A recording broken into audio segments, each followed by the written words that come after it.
মুখটাকে বেঁকিয়ে এরকমভাবে তুললো, ঘাটটাকে বেঁকিয়ে, এবং চোখটা পুরো উল্টে দিয়েছে। মানে চুলগুলোকে নিয়ে না রীতিমতো ছিঁড়ছে, মানে চুল এরকমভাবে টানছে, ছিঁড়ছে, এবং নিজে না গোমড়াচ্ছে, নিজের গাল নিজের নখ দিয়ে দিয়ে আঁচড়াচ্ছে, নিজের হাত আঁচড়াচ্ছে, ব্লাডটা নিয়ে নিজের গায়ে মাখছে, সেই আঙুল সেটে নিজের ব্লাডই খাচ্ছে, পিরিয়ডের ব্লাড খাচ্ছে। এবং এই আত্মাকে এখান থেকে সরানো আমার দ্বারা হবে না, এই আঙুলটা আমাকে মেরে দেবে, কারণ এই আত্মা কিন্তু প্রচণ্ড ভায়োলেন্ট হয়ে গেছে। বডিটা যখন পোড়া শুরু হচ্ছে, মেয়েটা হঠাৎ চিৎকার করে ওঠে, তোর লাইফ কিন্তু আমি বরবাদ করে দেবো। ছেলেটা তখনও ভাবেনি মেয়েটা ওর জন্য কি রেখেছে। সময়ের আগে তো কিছু হয় না, সময় যখন হয় তখন ইউনিভার্স তোমাকে সেই পাথে প্রবেশ করিয়ে দেবে, তুমি চলে যাবে। এইরকম একটা ভয়েস আমি আজও কানে ফিল করি। ওয়েট, বেশ অনেকদিন ধরে আমরা একটা কমেন্ট বারবার পাচ্ছিলাম, সেটা হচ্ছে মৌমিতাদির এপিসোড কবে আসবে। So here it is. আজকের এই হরর পডকাস্টে আমাদের সাথে রয়েছেন মৌমিতা গাঙ্গুলি, স্যাটানিক লুসিফেরিয়ান উইচ। আজকের এই এপিসোডটা একদম অন্য ধরনের হতে চলেছে। আজকে শুধু ঘটনা না, ঘটনার সাথে সাথে এমন কিছু আপনারা জানতে চলেছেন যা জানলে আপনারা শিহরিত হয়ে উঠবেন, আপনারা অবাক হবেন। আজকের এই এপিসোডটা আপনারা কোথা থেকে দেখছেন সেটা কমেন্ট করে জানান। ভিডিওটা ভালো লাগলে অবশ্যই লাইক করে শেয়ার করে দিন, অ্যান্ড নতুন হলে অবশ্যই সাবস্ক্রাইব করুন। আমি আর বিশেষ কথা বাড়াবো না, সরাসরি চলে যাব কৌস্তবের আড্ডার আজকের এই স্পেশাল এপিসোড। আমাদের সাথে আজকে রয়েছেন Moumita Ganguly. Hello Moumita di, welcome to কৌস্তবের আড্ডা। সবার আগে বলো কেমন আছো? খুব ভালো আছি, তুমি কেমন আছো? আমিও ভালো আছি, খুব সুন্দর লাগছে তোমাকে দেখতে। Thank you. আগের যে এপিসোড ছিল, অর্থাৎ 2026-এর প্রথম এপিসোডে আমরা একটা কেস স্টাডি এবং বাস্তু নিয়ে বেশ কিছু কথাবার্তা বলেছি, কিন্তু আজকে দুটো জায়গা নিয়ে আমাদের আলোচনার বিষয় রয়েছে। একটি কেস স্টাডি প্যারানর্মাল, যেটা তারপরের কেস স্টাডিটা প্যারানর্মাল হয়তো না, কিন্তু সেটা এতটাই ভয়ঙ্কর, এতটাই টেরিফিক, মানুষজন জানলে শিহরিত হয়ে উঠবে। এবং এর পরে আমরা এমন কিছু তথ্য নিয়ে আলোচনা করব যেগুলো হয়তো মানুষ জানে না, হয়তো তাদেরকে জানতে দেওয়া হয় না। প্রথমের কেস স্টাডিতে আমি চলে যাব। কি ঘটেছিল মৌমিতাদি? কিছু ঘটনা এমন থাকে যে ঘটনাটা হয়তো আজ ঘটে, কিন্তু আমরা বলি না যে এই ঘটনাটা আজ ঘটলো, বাট এর বীজ পোতা ছিল বহু বছর আগে। আমরা যেরকম বলি প্রথম বিশ্বযুদ্ধের শেষেই দ্বিতীয় বিশ্বযুদ্ধের বীজ পোতা হয়ে গিয়েছিল, ঠিক আজকের এই ঘটনাটা ঠিক সেই রকম। এই ঘটনাটি আমার কাছে আসে, মানে যে ভদ্রমহিলা আমার সাথে যোগাযোগ করে তার মেয়ের জন্য, সেটা 2025 সাল। কিন্তু যদি বলো এই ঘটনার সূত্রপাত, মানে ঘটনাটা যে ঘটবে তার সূত্র তৈরি হয়ে গিয়েছিল 1995 সালে। একটি ভদ্রমহিলা আমার সাথে যোগাযোগ করেন 2025-এর সেপ্টেম্বর অক্টোবর মাসের দিকে। ভদ্রমহিলা আমাকে বলেন যে তোমার পডকাস্ট দেখি, মানে কৌস্তবের আড্ডা থেকে আমাকে উনি যোগাযোগ করেছেন, করে বলেন যে ম্যাডাম আপনি তো এই ধরনের কেস সলভ করেন, মানে অস্বাভাবিক রকমের ব্যবহার, মানে আমি জানি না যে স্পিরিট পজিশন হলে কি হয়, আমি জানি না ভূতে ধরা কাকে বলে, আমি এসবের কিছু জানি না, কিন্তু আমি একটা জিনিস দেখতে পাচ্ছি যে জিনিসগুলো আমার মেয়ের মধ্যে অস্বাভাবিক পরিবর্তন দেখছি, যে পরিবর্তনগুলো আমি আপনাকে বলছি, এবার আপনি বলুন কি হয়েছে। আমি বুঝে উঠতে পারছি না যে এগুলোকে আমি কী বলবো, কি ব্যাখ্যা দেব।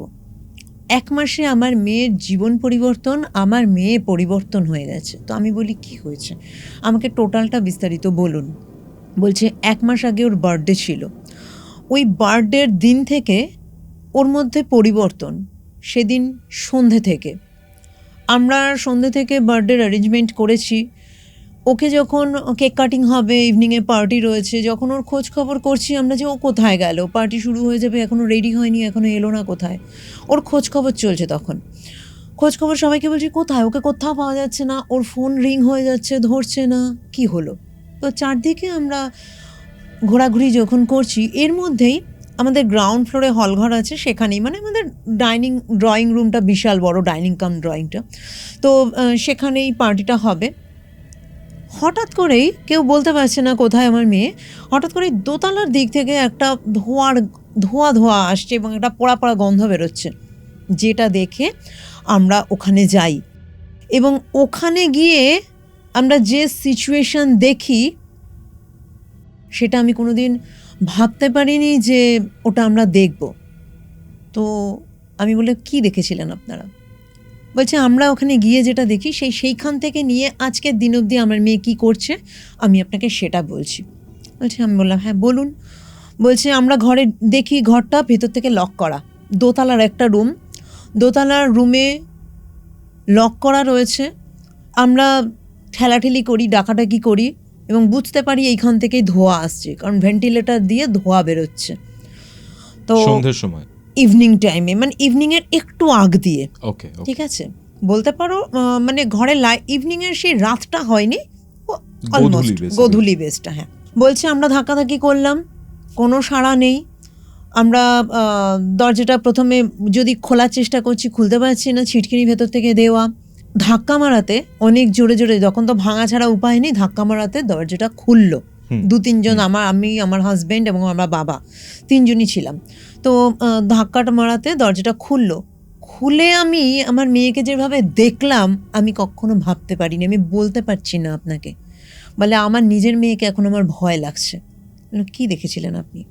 বলছে আমার মেয়ের গায়ের রং চেঞ্জ হয়ে গেছে। গায়ের রং চেঞ্জ মানে ও নিজেই করেছে। আমি বলছি বলে আমার মেয়ের গায়ের রং নেই, আমি তো ওই ঘরে কোনো লাইট জ্বালা নেই, ঠিক আছে, আমাদের হাতে মোবাইল রয়েছে, মোবাইলের লাইটে, ঠিক আছে, এবং ওই ঘরটাতে কোনো আলোও জ্বলছে না। আচ্ছা, আলাম কেন ব্যবহার হতো না? বলছি এই ঘটনায় আমি পরে আসছি, এইটা আমি মেয়ের সিচুয়েশনটা বলে দিই। তো ভদ্রমহিলা বলছেন যে ঘরে ঢুকে দেখতে পাচ্ছি আমরা কিছু নেই, শুধু আগুন জ্বলছে সামনে, ও কিছু পোড়াচ্ছে। আচ্ছা, এগিয়ে গেলাম, কিসের আগুন জ্বলছে, মানে আমরা ভয় পেয়ে গেছি। সামনে এগিয়ে গেলাম যখন, তখন ওই আগুনের যে মানে লেলিহান শিখা যেটা হয় না, আগুনের যে শিখাটা উঠছে, ওটাতে রিফ্লেকশন আমার মেয়ের মুখটা দেখতে পাচ্ছি। আমার মেয়ের মুখটা পুরো কালো, এবং কালোটা কিসে, পাশে দেখছি ছাই, এবং ওর জামা কাপড়গুলো পুড়ছে। ও যে সকাল থেকে যে জামা কাপড়টা পরা ছিল, জামাটা দেখে তো আমি বুঝতে পারছি এটা তো ওর জামা। দেখি ওর জামা পুড়ছে, জিন্সটা, তখন জিন্সটা কি হয়, মোটা হয়তো, ওটা পুড়ছে, পুরোপুরি পরে নিয়ে আধ পোড়া অবস্থায়, তখনও সেটায় আগুন জ্বলছে। মেয়েটা কিছু পড়েছিল না? মেয়েটা একটা ঘাগড়া টাইপের ড্রেস পরে রয়েছে, যে ড্রেসটা আমার অচেনা। আমি ওই ড্রেস ওর নয়, আমি জীবনে ড্রেসটা দেখিনি। একটা ঘাগড়া টাইপের নিচে পড়ে রয়েছে, ওপরেও একটা পরা, সেটা নোংরা, একটু পাশের থেকে হাতা ছিঁড়ে রয়েছে, ওই রকম একটা ড্রেস পরা, ঠিক আছে, ওড়না ফোড়না, ঘাগড়া যে ওড়না থাকে, পাশে একটা ওড়না ফেলা রয়েছে। এবং ও কি করছে, ওর যে কুর্তি টপ যেটা পরা ছিল সেইটা না অনেকটা আতপোড়া রয়েছে, এবং আতপোড়া অবস্থায় যে ছাইটা হয়, আতপোড়া কিছু পুড়ে গেলে ছাই হয়, সেই ছাইটা নিয়েও মাখছে, এবং ওই মাখাতেই ওর গায়ের রং চেঞ্জ হয়েছে। ছাইটা নিয়ে পুরো মেখেছে, এবং আমরা দেখলাম যখন ওই রকমভাবে মাখছে, ছাইটা মাখছে। এবং আমি যখন কাছে গেলাম, কিরে তোর কি হয়েছে, কি করছিস এগুলো? বলছে আমার দিকে মুখটাকে বেঁকিয়ে এরকমভাবে বসে বসে এরকম করছিল, মুখটাকে বেঁকিয়ে এরকমভাবে তুললো, ঘাটটাকে বেঁকিয়ে, এবং চোখটা পুরো উল্টে দিয়েছে। মানে বলছে চোখ উল্টা, মানে চোখটা এমন ভাবে তাকিয়েছে না, এরকম, মানে একটা, আমি যে টেরা হয়ে, বলছে টেরা হয়ে গেলেও চোখের সাদা অংশটাই দেখা যাচ্ছে, কালো মণি যেন দেখা যাচ্ছে না, একদম উপরে তুলে দিয়েছে। আচ্ছা আচ্ছা আচ্ছা, বুঝতে পেরেছো? বলছে সাদা যে অংশটা, এই অংশটাকে এরকম ভাবে, মানে ভদ্রমহিলা আমাকে বলছে, মানে কিভাবে বলবো আমি তোমাকে এরকম করার জন্য। তো ভদ্রমহিলা বলছে আমরা যখন টেরা হই কি হয়, অনেক সময় আমরা টেরা হচ্ছি, আমাদের অনেক সময় হয় না, অনেকে পারে কি চোখটাকে পুরো সাদা করে দিল, চোখের পাতা উল্টে দিল, সাদা মানে সাদা অংশটা, তো ম্যাক্সিমাম সাদা অংশ, কালো অংশটা একদম উপরে উঠে গেছে, দেখা যাচ্ছে না। বলছে আমি না হট করে ভয় পেয়ে গেছি, তার মধ্যে মুখের মধ্যে কালো ছাই ফাই মেখে নিয়েছে, যে ছাইটা পুরো ঘরটা অন্ধকার, আমাদের মোবাইলের লাইটগুলো আমরা জ্বালিয়ে নিয়েছি, ওই ঘরে লাইট নেই, লাইট মানে বহু বছর ওই ঘরটা আমাদের খোলা হয় না। তো আমরা ওইভাবে দেখছি এবং আগুনটা জ্বলছে। ওকে যখন আমি ধাক্কা মারি, কি হয়েছে, ও আমাকে ধাক্কা মেরে ফেলে দেয়, এবং যেটার জন্য আমি প্রস্তুত ছিলাম না। আমার বাবার খুব প্রিয় নাতনিও, খুব প্রিয় নাতনি, বাবা ওকে বলে কিরে মা কি হয়েছে তোর, মা কি হয়েছে, দাদু ভাই কি হয়েছে, এরকম বাবা যায়। বলছে বাবাকে না ও পুরো গলা চেপে ধরে, বাবার পুরো গলা চেপে ধরে। আমরা তো বুঝে উঠতে পারিনি, আমিও ভাবিনি, আমি ভেবেছি আমাকে ছিটকে ফেলে দিল, বাবা বুঝবে। বলছে ওইটুকুনি সময়ের মধ্যে হচ্ছে আমরা কিছুর জন্য প্রিপেয়ার ছিলাম না, বাবার গলা চেপে ধরে, এবং কেমন একটা ভয়েসেও বলে তুই আমাকে মেরেছিস, আমি তোর নাতনিকে মারবো। ওকে, বলছে সেই সময়তে না জিনিসটা আমরা অতটা জ্ঞার করিনি, হয় না, অতটা গুরুত্ব দিইনি মেয়ের ওই। বলছে পরে আমি আপনাকে জিনিসগুলোকে কি হয়েছে বলছি। আমার বাবা বলছে কি বলছিস কি তুই উল্টো পাল্টা, চল তোর আজকে ইয়ে না, বার্থডে না, চল তুই কেক কাটবি। আমার বাবার গলা এত জোরে চেপে ধরেছে, কোনো রকমে আমার হাজবেন্ড গিয়ে কি করছিস কি তুই বলে একটা চড় মেরেছে, চড় মেরে সরিয়েছে, মানে গলা থেকে হাত ফাতগুলো সরিয়েছে। আর পাশে আগুনও জ্বলছে, পাশে তখন ওরা নিভিয়েছে, আগুনটা তখন জ্বলছে না, ওরা ওই নিভিয়েছে, ওরা ওগুলোকে নিভিয়েছে। মেয়ে পুরো বলছে চুল, ওর অনেক বড় বড় চুল, চুলগুলোকে নিয়ে না রীতিমতো ছিঁড়ছে, মানে চুল এরকমভাবে টানছে, ছিঁড়ছে এবং নিজে না গোমড়াচ্ছে, হয় না ভেতরে কিছু রাগে ফোঁসফোঁস করলে যেটা হয় সেই রকমভাবে ফোঁসফোঁস করে, কী রে কী হয়েছে তোর, আমরা তো বুঝতে পারছি না কী হয়েছে তোর। ও আবারও আমাকে সরিয়ে দিল ধাক্কা মেরে। তো বুঝলাম যে এইভাবে জিনিসটা, তো যা সিচুয়েশন, ও গিয়ে কেক কাটার সিচুয়েশানে নেই। তো নিচে যারা গেস্ট ছিল তাদের বলে দিলাম ওর হঠাৎ শরীর খুব খারাপ হয়েছে, তো কেক কাটিংটা হচ্ছে না, আপনারা এমনি খাওয়া দাওয়া করে আমরা ক্লোজ করে দেবো, ওকে ডক্টরের কাছে নিয়ে যেতে হবে। এবং জিনিসটা আমরা লোকজনের থেকে একটু দূরেই রাখলাম এবং ঠিক করলাম এখনই, মানে আজকে রাতের মধ্যেই আমরা কলকাতা বেরিয়ে যাব। তো আমি তখন বললাম যে আপনাদের অনুষ্ঠানটা, মানে ভদ্রমহিলা আমাকে বলেছিল আমি কলকাতা থেকে বলছি। তো এখন যখন বললো যে আমি কলকাতা আমরা বেরিয়ে যাবো, বললাম অনুষ্ঠানটা কোথায় হচ্ছিল। এখানে আমি একটু ইন্টারাপ্ট করি ভদ্রমহিলাকে, যে অনুষ্ঠানটা কোথায় হচ্ছিল, এই বাড়িটাতে, মানে কোন বাড়িতে কোথায় হচ্ছিল, আপনারা কি কোথাও অন্য কোথাও হল ভাড়া করেছিলেন? বলছে না, এই ঘটনাটা যদি আমি বলি তাহলে আমি মেয়ের ঘটনাটা আবার পরে আসছে, আমি এই ঘটনাটা বলি। বলছে এটা আমার বাবার, আমাদের কলকাতায় বাড়ি, মানে আমাদের পৈতৃক বাড়ি কলকাতায়। আমার বাবা হুগলি জেলাতে ট্রান্সফার ছিলেন তখন, অনেক বছর আগের ঘটনা। আমার বাবা গভর্নমেন্ট জব করতেন, খুব ভালো পোস্টে বাবা জব করতেন। তো বাবার তখন হুগলিতে পোস্টিং। তো বাবার হুগলিতে পোস্টিং বলে বাবার কার্যালয়ের কাছাকাছি জায়গা দেখে একটা বাগান বাড়ি কেনে। আমার বাবার একটু ওই বাগান বাড়ির খুব শখ ছিল, বাবা একটা বাগান বাড়ি কেনেন, বেশ অনেকটা জমি নিয়ে বাড়ি, এবং একতলা, উপরে দোতলাতে একটাই ঘর। এবং এটা বাবা বহু বছর আগেই কিনেছিলেন, দোতলার ঘরটা বাবা বানিয়েছিলেন। বাড়িটা ছিল হচ্ছে একতলা বাড়ি, বাড়ির সময় একটা বাগান বাড়ির মতো কেনেন এবং চারদিকে বাগান টাগান রয়েছে, প্রচুর গাছ রয়েছে। বলছে আমি তখন মাধ্যমিক পাশ করেছি 1995 সাল। ভদ্রমহিলা আমাকে বলছে, আমি তখন সবে মাধ্যমিক পাশ করে বোধহয় আমি 11 ক্লাসে পড়ছি এরকম। তো 1995 সালের দিকে বাবা হঠাৎ একদিন আমাদের বললেন যে আমরা যেন ওই বাড়িতে আর যাওয়ার কথা না বলি। বলে সেবার আমার মনে আছে গরমের ছুটিতে আমরা প্রতিবারই, বাবা যবে ওই বাড়িটা কিনেছিলেন তারপর থেকে গরমের ছুটি কাটাতে আমরা ওখানে যেতাম। সেইবার যখন আমি বাবাকে বলি বাবা চলো গরমের ছুটি তো পড়ে যাচ্ছে, তো আমরা যাব, বাবা বলে না ওই বাড়িতে আমরা আর কোনো দিন যাব না। আচ্ছা, তোমরা আর ওই বাড়ির নাম করবে না, ওই বাড়িতে তুমি আর কোনো দিন নাম করবে না, ওই বাড়িতে আমরা যাব না। আমার মা তখন বলে কেন গো, কি হয়েছে? আমার বাবা বলে তোমাকে কি আমার কেনর কৈফিয়ত দিতে হবে? বলছে আমার বাবা ভীষণ ডমিনেটিং পার্সন ছিলেন, ঠিক আছে, হ্যাঁ, এবং ভীষণ মাকে উনি এমনভাবেই ট্রিট করতেন, মার আর পরে কিছু বলার থাকতো না। তো বাবা যা বলতেন সেটাই শেষ কথা। বলছে আমরা এই বাড়িতে আর যাবো না। এবং সেই সময়তে যদি বলো তার 2 মাস আগে বাবা কিন্তু কলকাতাতে ট্রান্সফার নিয়ে চলেও এসেছিলেন, ঠিক আছে, ওখানে বাবা যেতেন না সেই রকম, মাসে একবার করে যেতেন হচ্ছে জাস্ট মেনটেনেন্সের জন্য, এর বাইরে আর গিয়ে উনি আগে যেমন থাকতেন, ঠিক আছে, যদি বাবা ছুটিও থাকতো, বাবা হয়তো বাড়িতে আছেন, তাও উনি মাঝে মাঝে গিয়ে ওখানে থাকতেন, যে বাড়িটা গিয়ে থাকি। কিন্তু বাবার এই ট্রান্সফারের পর থেকে কিন্তু বাবাকে আমরা ওই বাড়িতে যেতে দেখিনি। একজন উনি কেয়ারটেকার রেখে দিয়েছিলেন, বাড়িটা উনি বিক্রিও করেননি। সব থেকে আমি তাহলে বিক্রি করেননি কেন, উনি থাকতেন না? বলছে জানি না, সেটা তো বলতে পারবো না, বাবাকে কখনো এই নিয়ে জিজ্ঞাসাও করিনি। আর বাবা বাড়িটা বিক্রিও করেননি, শুধু ওখানে একজন কেয়ারটেকার রেখে দিয়েছিলেন, যিনি বাড়িটা দেখাশোনা করে বাড়িটা ঠিকঠাক মেনটেন করতেন।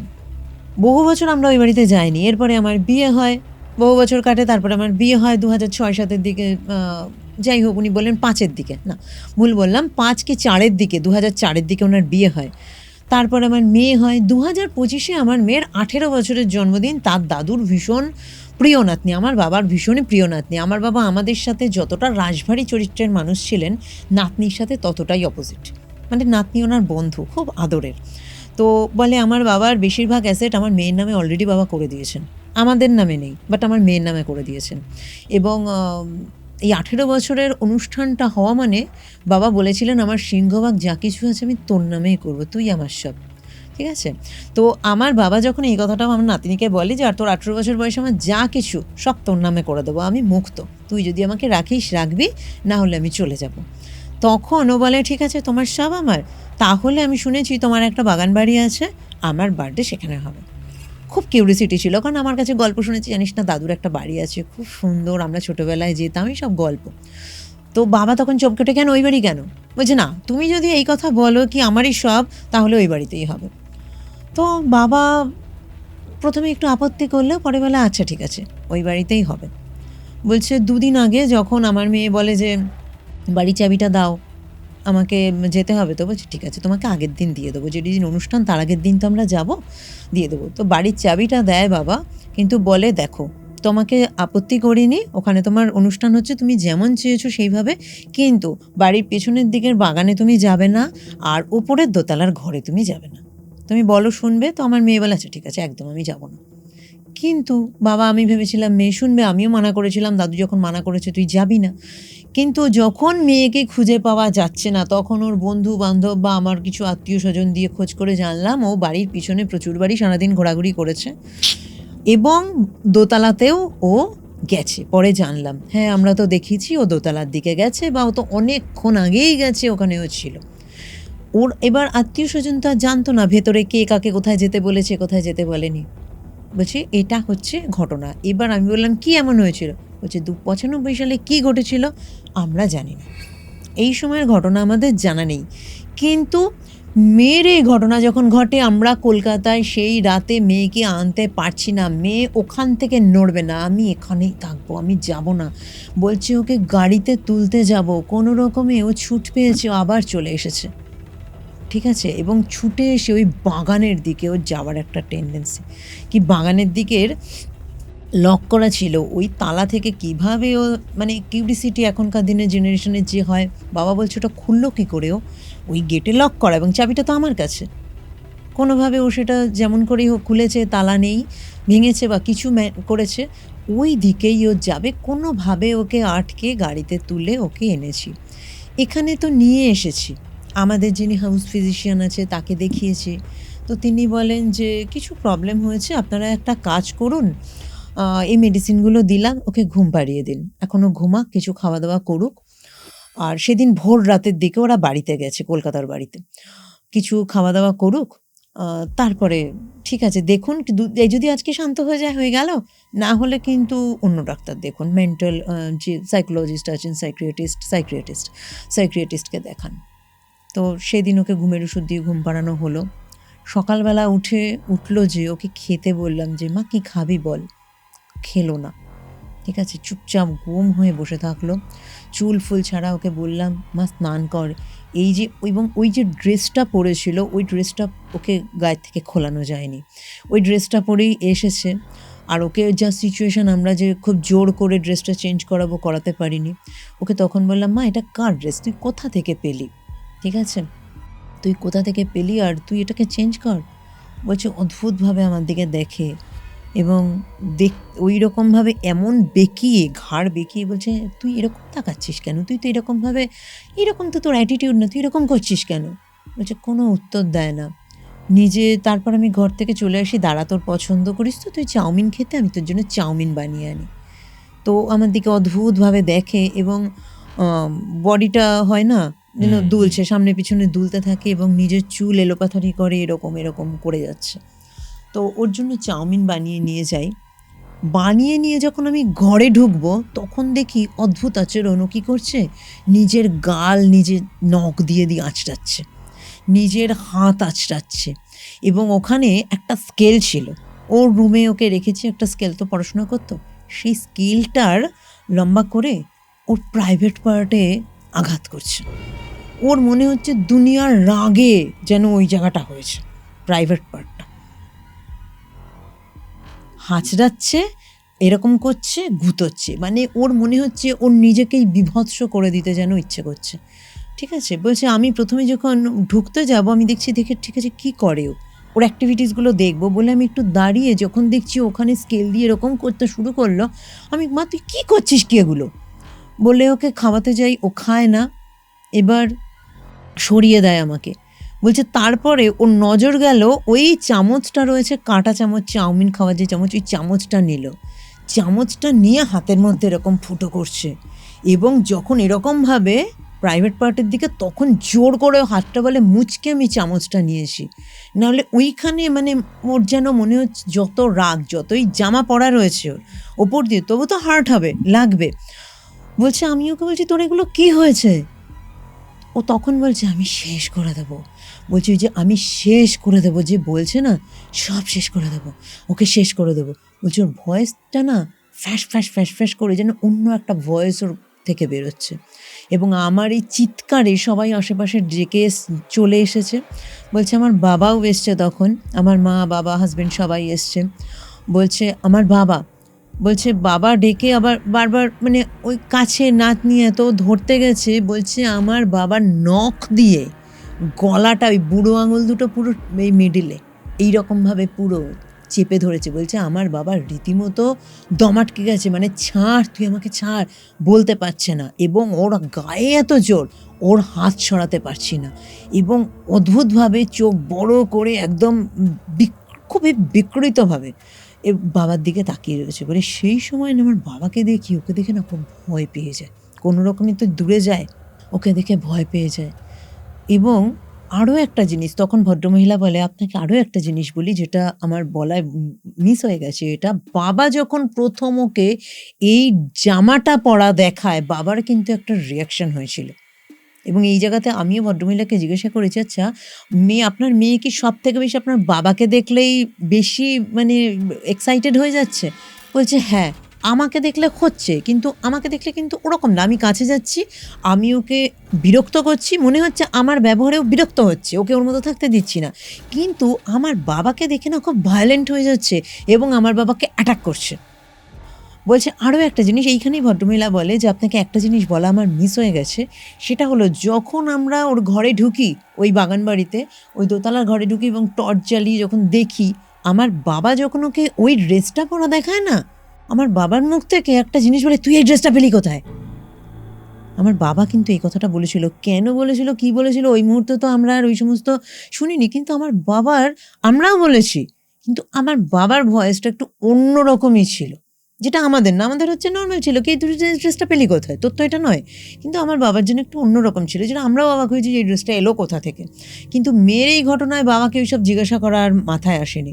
তো এই দিন বাবা খুব ভয় পেয়ে গেল, এবং এই দিন রাতে বাবার জ্বর এলো, ঠিক আছে, বাবার জ্বর আসে, এবং জ্বরের মধ্যে বাবার বিকার বলতে থাকে যে আমি কিছু করিনি, আমাকে তুই ক্ষমা কর, আমি তোকে মারিনি, আমি তোকে মারিনি, আমাকে ক্ষমা কর, আমার নাতনিকে তুই ছেড়ে দে, ছেড়ে দে, আমার নাতনিকে ছেড়ে দে। বিকারে মানে একদম হয় না বিকারের মধ্যে মানুষ যেমন বলে, সেই রকম বলছে। বলছে আমার মা পাশে ছিল, মা বলে কী বকছো কি তুমি, তুমি কী বলছো, এগুলো এগুলো কী বলছো? তখন বলছে আমার নাতনিকে ছেড়ে দে, আমার নাতনিকে ছেড়ে দিয়ে। এবার গায়ে প্রচণ্ড জ্বর, বলছে 104 জ্বর উঠে গেছে বাবার, আর মা ওই হয় না জলপট্টি টট্টি দেওয়া, তার মধ্যে এগুলো শুনছে। বলছে কী বলছো কি তুমি? তারপর আস্তে আস্তে ধাক্কা মারতে মারতে আস্তে আস্তে ঘুমিয়ে পড়ে। তো সেদিন মা আর কিছু বলেনি।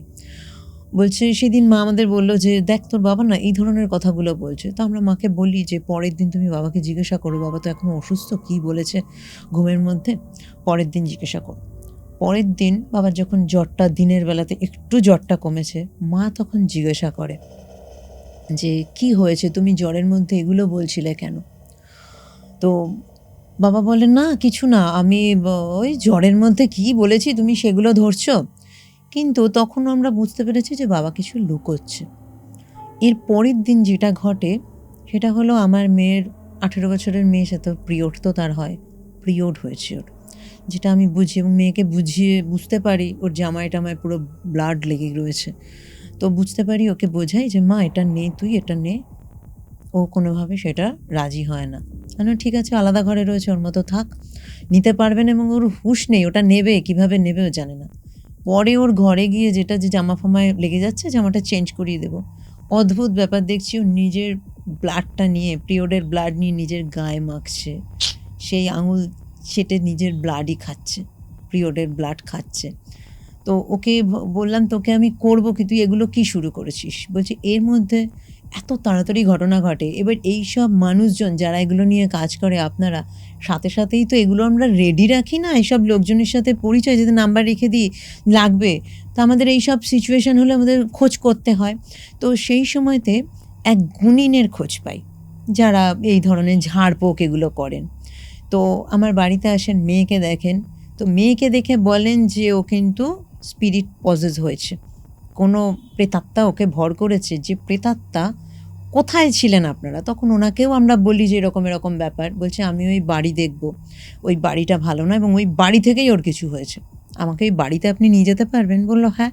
বলছে আমার হাজব্যান্ড নিয়ে গেছিল ওনাকে, উনি দেখেছেন, দেখে বলেছে এই বাড়িতে আপনার পুরোপুরি এবং অনেক পুরনো কেউ মারা গেছে এই বাড়িতে, এবং যে মারা যাওয়াটা কিন্তু কোনো স্বাভাবিক মৃত্যু ছিল না, অস্বাভাবিক কোনো মৃত্যু ছিল, অপঘাতজনিত যে মৃত্যু বলে, অপঘাতজনিত কোনো মৃত্যু ছিল। এবং আপনারা খোঁজ করুন, এবং আমি আপনার মেয়ের জন্য কিছু সামান্য দিয়ে দেবো যাতে ও একটু শান্ত হয়, কিন্তু পার্মানেন্ট কোনো সলিউশন কিন্তু আমি দিতে পারবো না, এবং এই আত্মাকে এখান থেকে সরানো আমার দ্বারা হবে না, উল্টে আমাকে মেরে দেবে। কারণ এই আত্মা কিন্তু প্রচণ্ড, এই যে স্পিরিটটা খুব ভায়োলেন্ট হয়ে গেছে, কারো জান নেবে, আমি রিস্ক নিতে পারবো না বলে দেয়। বাড়িতে আসে, বাড়িতে এসে ভদ্রলোক মানে এই ভদ্রমহিলার হাজব্যান্ড বলে যে উনি এইসব বললেন, এবং মেয়েকে একটা সামান্য কিছু দিয়ে গেছিলো, যে আমি কিছু দিলাম আমি যতটুকু বিদ্যায় জানি। তো মেয়ের যে বেডে থাকতো বেডের তলায় ওটা রাখতে বলেছিল, রেখেও দিয়েছি, কিন্তু তাতে মেয়ের কিছুই হয়নি। এই ঘটনাটা বলার পরে আমার মা আমার বাবাকে জোর করে যে তুমি কি চাও, তুমি জানো, কারণ বাড়িতে তুমি ছিলে, তুমি আমাদের হঠাৎ করে যাওয়াটা বন্ধ করেছো, এবং আজকে আমার নাতনির এই অবস্থা, তুমি চাও কি? তুমি এখনও লুকোবে? তোমার ইগো রাখবে, তোমার রাগ রাখবে, নাকি তোমার প্রেস্টিজ রাখবে? কিছু তো এমন হয়েছে যার তোমার কোনো অপরাধ আছে। আমার বাবা মানে মা প্রচণ্ড ভায়োলেন্ট হয়েছে যে আমার বাচ্চা নাতনিটা শেষ হতে বসেছে, তুমি এখনও অবধি মুখ খোলোনি, এবং তুমি তোমার ইগো প্রেস্টিজ এসব নিয়ে বসে আছো, তুমি বলছো না, কিন্তু আমি বুঝতে পারছি যে তুমি জানো অনেক কিছু। ওর বাবা তখন বলে যে তুমি কেন এগুলো বলছো, আমার জন্য কেন হবে? বলছে না তোমার জন্যই কিছু। বলছে আমি এমন অপরাধ করিনি, তবে বলছে কি তবে তুমি বলো। তখন বলে যে আমি কোনোদিন ভাবিনি এটা বলবো, আমি অনেক খারাপ, জানো আমি খারাপ। ভদ্রমহিলা আমাকে যেটা বললো, আমার বাবার চরিত্রের দিক থেকে কিন্তু কিছু প্রবলেম ছিল, তবে হ্যাঁ এই 95 সালের পর থেকে দেখেছি বাবার অনেক পরিবর্তন। ঠিক আছে, এই ঘটনা কিছু আমিও তখন ভদ্রমহিলাকে বললাম এই 95 সালে কী যেমন ঘটনা ঘটেছিল। বলছে আমি পরে বলছি আপনাকে। তো তখন ভদ্রমহিলা বলে, মা যখন চেপে ধরে তখন বাবা ওর বলে যে মনে আছে 95 সালে আমি বলেছিলাম যে তোমরা ওই বাড়িতে আর যেও না, এবং তারপরে পরে তোমার মনে আছে হয়তো আমিও ওই বাড়িতে আর যাইনি, বাড়িটা আমি বিক্রিও করিনি, কারণ বিক্রিটা করব কিভাবে? আমি এই জিনিসটা কখনোই সামনে আসুক চাইনি, ভেবেছি কোনো দিন হয়তো যদি সামনে এসে যায়, আমি এই ভয়ে বাড়িটা আমি নিজেরই কুক্ষিগত রেখেছি, মানে নিজেরই মানে কন্ট্রোলে রেখেছি, কিন্তু আমি বিক্রিও করিনি, তোমাদের যেতেও দিইনি। বলছি কী ঘটেছিল? বলছে আমি তো ওখানে থাকতাম, তোমরাও গেছো, ওইখানে একটি মেয়ে ছিল মনে আছে, যে আমার দেখাশোনা করতো, আমি এনেছিলাম ওই 95-এরই প্রথম দিকে ও এসেছিলো, কি ওই 94 শেষের দিকে। বলছে হ্যাঁ একটা মেয়ে, তুমি বলেছিলে যে তুমি কোনো দিন যেতে ওখান থেকে ট্রেনে যাতায়াত করতে, একটা মেয়ে তোমার কাছে টাকা পয়সা চেয়েছিল, খাবার চেয়েছিল, তুমি দেখে মেয়েটাকে বেশ ভালো লেগেছিল, তোমার মায়া হয়েছিল, তুমি বলেছিলে এই তোর কেউ আছে, খাবার দাবার দিয়ে বলেছিলে যে তোর কেউ আছে কি না, বা মেয়েটা বলেছিল আজ 2 দিন বাদে খাবো, তুমি তখন জিজ্ঞাসা করেছিলে, বললো হ্যাঁ, আর মেয়েটা বলেছিল যে তোমার কেউ নেই, ওর কেউ নেই, বললো হ্যাঁ, আর আমি তাকে নিজের বাড়িতে নিয়ে এসেছিলাম। বলছে হ্যাঁ নিয়ে এসেছিলাম, তুমি তো পরে বলেছিলে যে ও দেশের বাড়ির খবর পেয়ে নাকি ও চলে গেছে। বলছে না, ও কোনো দেশের বাড়ির খবর পায়নি, ও চলেও যায়নি, ও সত্যিই কেউ ছিল না।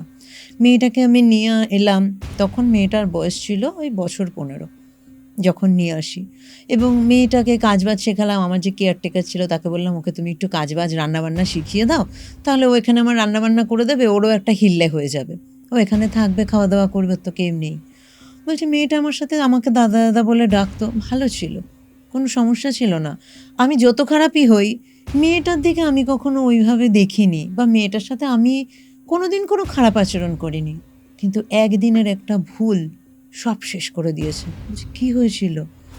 বলছি সেদিন আমাদের 3 বন্ধু মিলে আমরা মদের যেটা হয় আমাদের মদিরাপানের আসর বসতো, সেদিনও আমাদের বসেছিল। তো বাইরে বৃষ্টি টিষ্টি হচ্ছে, আমরা 3 বন্ধু মিলে সেদিন মদ খাচ্ছিলাম।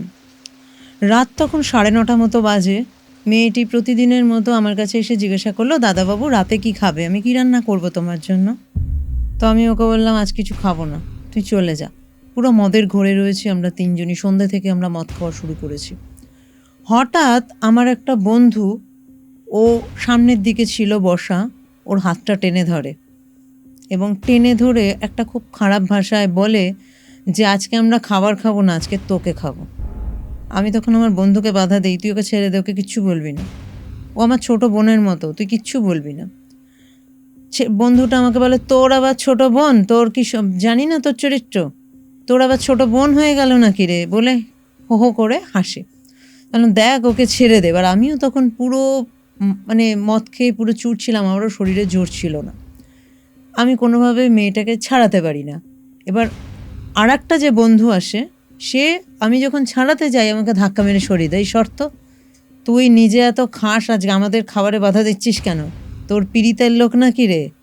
ঠিক আছে, বলে আমাকে এইসব বলে। ওরা সেদিন আমার কোনো বাধাই শোনেনি, মেয়েটার ওপর অত্যাচার করে। আমি ওদের অনেকবার মানা করি, মেয়েটা তোদের পেটের মেয়ের বয়সী, করিস না এটা ওর সাথে, আমাদের পেটের মেয়ের বয়সী রে, আমার মেয়ে ওর থেকে ছোট, আমার মেয়ের থেকেও ছোট মেয়েটা, করিস না। ওরা শোনে না, ওর সাথে জবরদস্তি করে এবং অনেকবার বাধা দিতে গিয়েও আমার শরীরে জোর ছিল না, আমাকে ফেলে দেয়।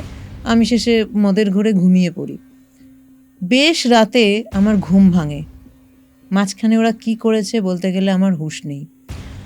বেশ রাতে যখন আমার ঘুম ভাঙে, আমার বাথরুম চেপেছিল, বাথরুমে যাব, যেতে গিয়ে আমি কিছুতে বেঁধে হোঁচট খেয়ে পড়ে যাই যখন, ঘুমটা কেটে যায় এবং তখন অনেকক্ষণ হয়ে গেছে, মদের ঘোরটাও একটু কমে গেছে, বেশ কমে গেছে, ঘুমিয়েছি।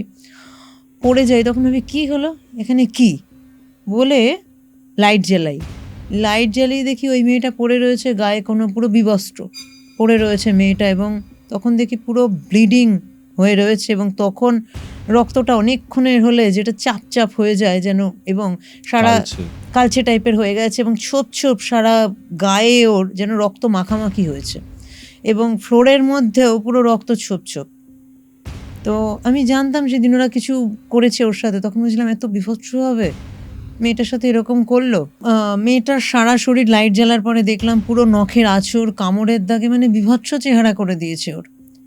তো ওকে আমি তুলতে গেলাম, যে ওকে তুলি কোনোভাবে ওর ঘরে শুইয়ে দেব, বা যদি উঠতে পারবে না তো শুইয়ে দেব। যখন ওকে তুলতে যাই, ওর বডিটা দেখি পুরো ঠান্ডা এবং ওকে ডাকি, এই ওঠ ওঠ ওঠ ওঠ, অনেকবার ডাকি ওর নাম ধরে, ও কোনো সাড়া দেয় না। আমার ওই 2 বন্ধুর মধ্যে একটা বন্ধু ডাক্তার ছিল, তুমিও চেনো, ওনার ওয়াইফকে বলে, তুমি চেনো, মনে আছে, নাম ধরে বলে যে ও, বলছে ও ছিল সেদিন। তো বাবার, ভদ্রমহিলা আমাকে বলে বাবার কোনো একজন ডাক্তার বন্ধু সেদিন ওর সাথে ছিল। তো ডাক্তার বন্ধু, আমি ওনাকে তখন জিজ্ঞাসা করি, মানে ওনার ডাক্তার বন্ধু যিনি, তিনি এটা করেছেন? বলছে হ্যাঁ। মানে যে প্রাণ দেয় মানুষের, সেই এমন কাজটা করেছে যাতে প্রাণটা চলে যায়। বলে আমার বাবা তখন ওই ডাক্তার বন্ধুকে ডেকেছে যে দেখ তো কী অবস্থা করেছিস, ও দেখ ওর বেঁচে আছে কি না, কি দেখ ওর অবস্থা, ও সাড়া দিচ্ছে না। তখন দেখে এবং শ্বাস টাস যা ওদের পালস দেখে বলে যে মনে হচ্ছে না নেই রে। বলছে আমার বাবা তখন ওই বন্ধুকে প্রচণ্ড মেরেছিল। বলে আমার বাবা যেটা বলেছে, পালস পাচ্ছিল না, বলে তোদের জন্য এটা হয়েছে, তোদের আমি খুন করে দেবো, আজকে আমার বাড়িতে এসে তোরা এটা করলি, আজকের পর থেকে তোদের সাথে আমার কোনো সম্পর্ক নেই, তোরা আজকের পর থেকে বেরিয়ে যাবি আর কোনো দিন আমাকে মুখ দেখাবি না। তো ওরাও তখন খুব মানে কি হয়, মানে নার্ভাস হয়ে গেছে যে এখানে এরকম ঘটনাটা ঘটে গেল, মেয়েটা মারা গেল। বলছে মেয়েটা মারা যাবে আমরা বুঝতে পারো নি, মেয়েটা কত বড়, কত বয়স মেয়েটার, 15 বছর বয়স মেয়েটার, কি করব এখন আমি? কোনো রকমে তখন অনেকক্ষণ রেখে দিল, দেখলো ওর জ্ঞান ফেরেনি এবং ওর যে ডাক্তার বন্ধু যিনি ছিলেন তিনি বললেন না রে, ও বেঁচে নেই, এবার বডিটাকে তো কিছু করতে হবে। ফলে আমার বাবা তখন বলেছে যে আমার মাকে, সে সময় কি করব কিছু বুঝে উঠতে পারছি না, আমি কি পুলিশ কেস করব, আমার চাকরি নিয়ে টানাটানি হয়ে যাবে, কারণ আমার বাড়িতে ঘটনা ঘটেছে। এই ঘটনার কথা আমি বললে তো কেউ মানবে না, আর এবং আমি বাধা দিয়েছি তার কি প্রমাণ আছে, আমার সামনে এগুলো হয়েছে, মানে আমি হতে দিয়েছি, আমার চাকরি চলে যাবে, আমার সোসাইটিতে আজ যে আমি নাম আছে সব চলে যাবে।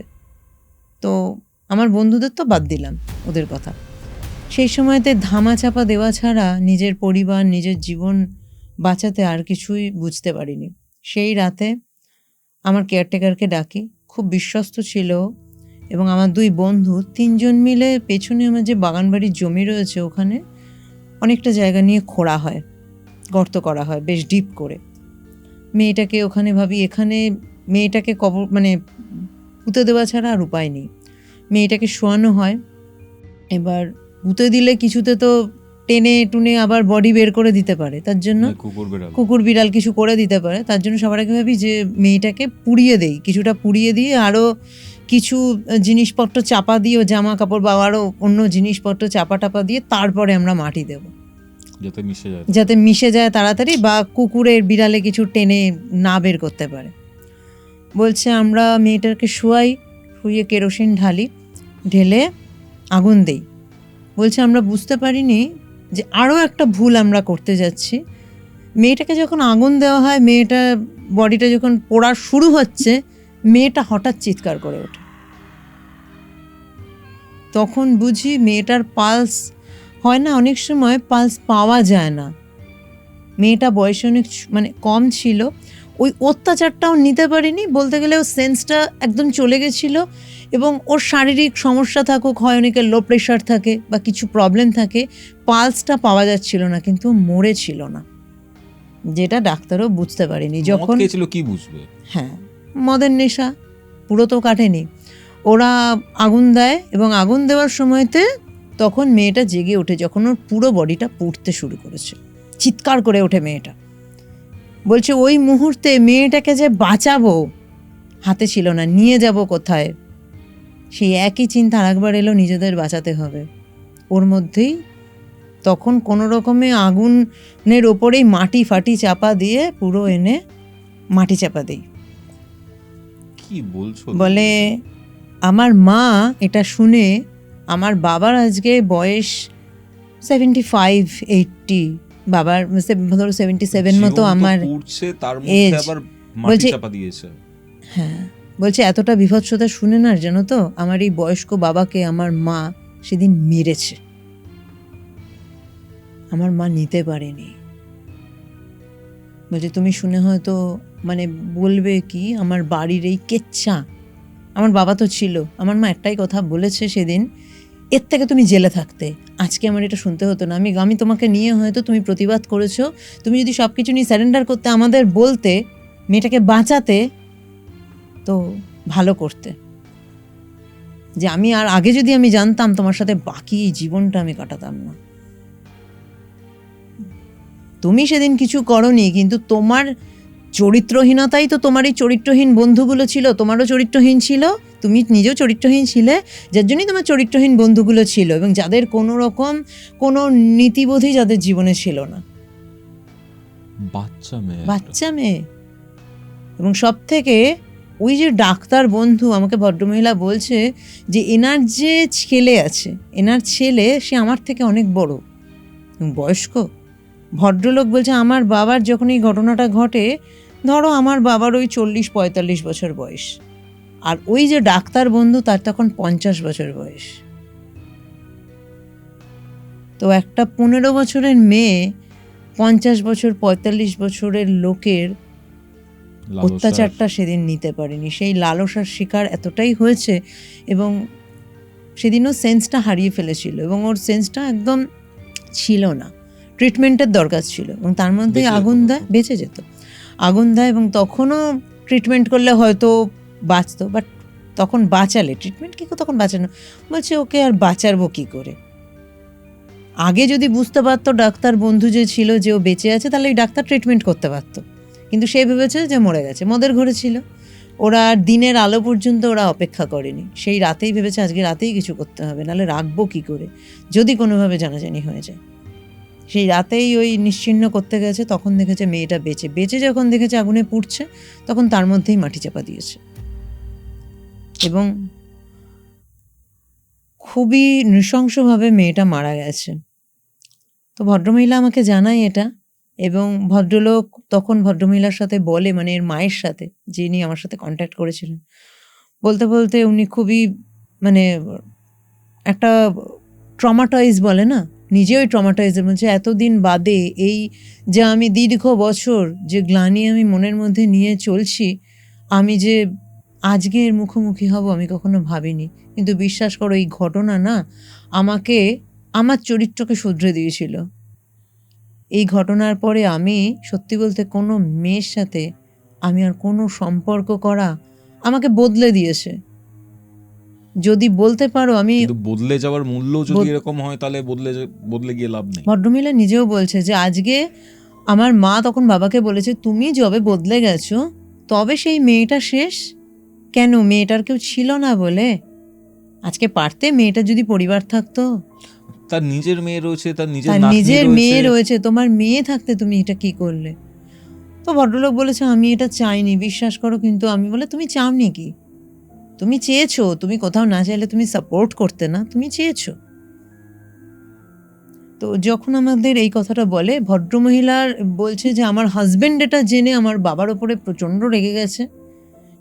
নিহাত আমার বাবা বলে হয়তো মারেনি, নালে বলছে তোমার বাবাকে না এমন, তোমার বাবা তার চরিত্র, তার বন্ধু বান্ধব, আমার তোমার বাবাকে পেটাতে ইচ্ছে করছে। মানে ভদ্রলোকের, মানে এই ভদ্রমহিলার যে হাজবেন্ড, মানে এই মেয়েটির বাবা, মেয়েটির বাবা। তো ওনার হাজবেন্ডের সাথেও আমার কথা হয়েছিল। তো আমাকে ওনার হাজবেন্ড বলেন যে যা করতে হয় আপনি করুন, আমার মেয়েকে বাঁচান। আমার শ্বশুরের দুষ্কর্ম আজকে আমার মেয়েকে এই জায়গায় খাড়া করে দিয়েছে। আমার মেয়ের জীবন তো এরকম হওয়ার কথা নয়, আমার মেয়েকে আপনি যেমন করে বাঁচান। তো আমি তখন ওনাদের বলি যে এক্ষেত্রে যে কাজটা করতে হবে তো ক্লিয়ার বোঝা যাচ্ছে, ওই যে অস্তিত্ব একটা আত্মা, ওই আত্মাটা সেদিন ওই মেয়েটি, তখন আমি আর একটা প্রশ্ন করি যে আপনি বলেছিলেন যে আপনার মেয়ে যে ঘাগড়াটা পড়েছে সেটা দেখে আপনার বাবা চমকে গেছে, এটার কারণ বলেছে? বলছি ঘাগড়াটা ওই মেয়েটার ছিল, কোনোভাবে সেদিন অনেক কিছু তো চাপা দিয়েছে কিন্তু এই ঘাগড়াটা চাপা দেয়নি। সেদিন তোরা খুলে দিয়েছিল এবং মৃত্যুর সময়তে মানে শেষ পড়েছে ওই ঘাগড়াটা, এই ঘাগড়াটাই ওর শেষ পড়তো, ঘাগড়া টাইপের জামা পরতো, নিচে ঘাগড়া, ওপরে হয় না ঘাগড়া চলি টাইপের ড্রেস। মেয়েটা ছিল হচ্ছে নন বেঙ্গলি মেয়ে এবং ওরা ঘাগড়া চলি ও খুব পরতো। বলছে এই ঘাগড়া চলিটাই সেদিন ওর পরা ছিল এবং শেষে ওরা এটা খোলে এবং তারপরে এটা ঘরের এক কোণায় ছিল। সেদিন ওরা যখন সব জিনিসগুলো পুঁতেছে তখন এইটা কোনোভাবে মিস হয়ে গেছে এবং সেই দিনের পরে আমার বাবা ওই দরজা কিন্তু খোলেনি আর। দরজাটা দীর্ঘ বছর পুরো আটকানো ছিল, যার জন্য ভেতরে যখন আমরা ঢুকেছি চারদিকে ঝুল পড়ে, মাকড়সার জাল পড়ে, আমার মেয়ে ওইখানে কিভাবে বসে আছে আমি তো দেখে অবাক হয়ে গেছিলাম। এতটা অস্বাস্থ্যকর পরিবেশ, একটা ঘর দীর্ঘ 30 বছর 35 বছর যদি খোলা না হয়, 95 পর 25 মানে দীর্ঘ 30 বছর যদি খোলা না হয় তো কি হতে পারে। তো তারপরে ভদ্রমহিলাকে আমি বলি যে আপনি এক্ষেত্রে যেহেতু ওর শরীরের অংশ আপনার বাড়িতেই রয়েছে, যদি যেটুকু রয়েছে ওর শরীরের একটা অংশ আমাকে দেবেন, যদি স্কাল পান খুব ভালো, বিকজ ওর বাড়িতেই কিন্তু রয়েছে, মানে ওর যে শরীরটা, হাড় গোড় সব কিন্তু আপনার বাড়িতেই রয়েছে, ওই বাড়িতেই রয়েছে। যদি এইখানে তো আমাকে স্পিরিটটাকে রিলিজ করতে হবে এবং দীর্ঘ দিনের স্পিরিট, এটা কিন্তু মানে স্পিরিটও না, মানে কিছু স্পিরিট যেগুলো খুব পুরনো থাকে এবং এর মধ্যে দীর্ঘ বছরের ক্ষোভ কিন্তু জমা হয়েছে, এর মৃত্যু প্রচণ্ড কষ্টের একটা মৃত্যু হয়েছে এবং দীর্ঘ বছর সে সেখানে আটকা পড়ে রয়েছে, যার কোনো শ্রাদ্ধ হয়নি, শান্তি হয়নি, কিচ্ছু হয়নি তার। তো এই রিলিজগুলো কিন্তু অনেক টাফ, আমাদের জন্য এই কাজগুলো খুব টাফ কাজ হয়। তো বলেছিলাম ওর স্কালটা যদি পারেন ওই জায়গাতে আবার খুঁড়বেন, আপনার বাবাকে জিজ্ঞাসা করুন কোন জায়গা, কোনোভাবে বিশ্বস্ত লোক দিয়ে বা আপনারা নিজেরা করুন, খুঁড়ুন, যদি স্কালটা পান আমাকে দেবেন, ভেঙে চুরে যাবে, কারণ এত বছরে জিনিসটা, কিন্তু যতটুকু আমাকে সম্ভব হয় দেবেন ওটা। তো ওরা খোঁড়ে, নিজেরাই করে, ঠিক আছে, বিশ্বস্ত ওদের যাদের লোক ছিল, লোক নিয়ে খোঁড়ে, দেখে ওখানে বডি তো আর নেই, পুরো হয়ে গেছে, হাড় পায় এবং ভাঙা ভাঙা জিনিস পায়। মাথার যে অংশটা ওরা বুঝতে পারে, মাথার অংশ খুলি এই জায়গাটা তো বোঝা যায়, কিন্তু সব ভাঙা টাইপের।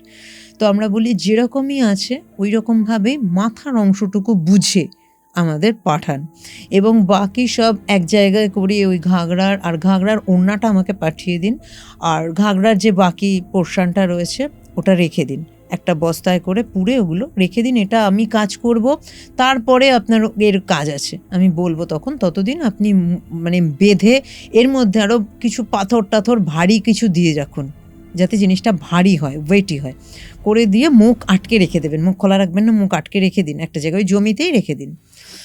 ভদ্রলোক আমাদের পাঠিয়ে দিয়েছিল, মানে এসেই দিয়ে গেছিল স্কালের কিছুটা অংশ, ভাঙাচোরা ছিল। আমাদের কাজে এক্ষেত্রে যদি পাওয়া যায়, কখনো তো আমরা এরকম ডিরেক্ট জিনিস তার পাওয়া যায় না, পাওয়া গেলে এই জিনিসগুলো হলে খুব ভালো হয়। এক্ষেত্রে যে কাজটা করেছিলাম, পেন্টাগ্রাম তো আমাদের কমন, পেন্টাগ্রাম আমাদের যে কোনো কাজেই লাগে। পেন্টাগ্রামটা এক্ষেত্রে বানানো হয়েছিল আটার গুঁড়ো এবং বিশেষ রকমের হার্বস, কয়েকটা হার্বস দিয়ে মেশানো হয়, মিশিয়ে একটা মাটিতে পেন্টাগ্রাম আঁকা হয়। পেন্টাগ্রামের 5 অ্যাঙ্গেলে 5টা ক্যান্ডেল রাখা হয়, ব্ল্যাক ক্যান্ডেল, এবং মাঝখানে স্কালটা রাখি, এবং ওই যে মেয়েটার ওড়নাটা নিয়েছিলাম, ওড়নাটা নিয়ে একটা ডল বানানো হয়, সেই ডলটাও স্কালের সামনে থাকে।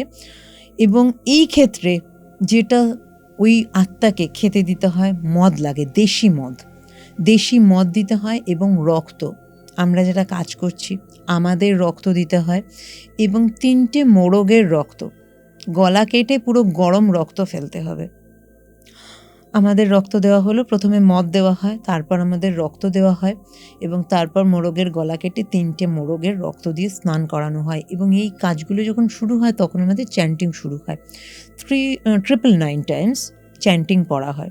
পুরো চ্যান্টিং কমপ্লিট হলে একটা গর্ত আমরা খুঁড়ে রাখি, এই যে স্কালটা এবং বিভিন্ন যে হার্বস, আটা সমেত যা কিছু দিয়ে, মোমবাতির যতটুকু অংশ বাকি থাকে পোড়া সব নিয়ে, হার্বস নিয়ে, সব নিয়ে আমরা ওখানে দিই, এবং আমাদের কেরোসিন ঢেলে জ্বালিয়ে দিতে হয়।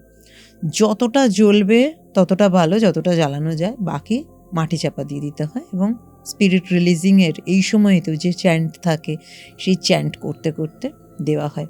মেয়েটির এক্ষেত্রে ভদ্রমহিলার কাজটা নেওয়ার আগে একটা কথা বলেছিলাম, আমরা কাজটা করে দেব। ভদ্রলোক আমাদের একটা কথা, মানে এনার হাজব্যান্ড বলেছিল, যা হয়ে যাক আমার মেয়েকে বাঁচান, কিন্তু ভদ্রমহিলাকে বলেছিলাম এক্ষেত্রে আপনাদের বাড়ির কারুর কোনোভাবে কিন্তু কোনো ক্ষতি হতে পারে, যাওয়ার আগে নিয়ে যাবে কিছু একটা কিন্তু করতে পারে। তো বললো যেমন করে হোক আপনি প্রোটেকশান দিন। যে প্রোটেকশান আমি দিয়ে দেব, কিন্তু তাও আপনারা কিন্তু খুব সাবধানে থাকবেন, যতদিন না আমি প্রোটেকশান পাঠাচ্ছি। মেয়েটির কিছু প্রোটেকশান আমাদের এমন থাকে যেটা 48 আওয়ার্সের মধ্যেই ধারণ করে নিতে হয়, সেই বুঝেই আমরা কাজ করি। মেয়েটিরটা পাঠিয়ে দিলাম 48 আওয়ার্সের মধ্যে, কাজটা এইভাবেই করেছিলাম। আর ওদেরটা বলেছিলাম 7 দিন টাইম লাগবে, 7 দিনের মধ্যে পাঠাবো। এই 7 দিন আপনারা কিন্তু কোথাও যাবেন না, বাড়ি থেকে বেরোবেন না, বাড়ির মধ্যে থাকুন, বেরোবেন না, এবং আপনার বাবাকে কিন্তু খুব সাবধানে রাখবেন।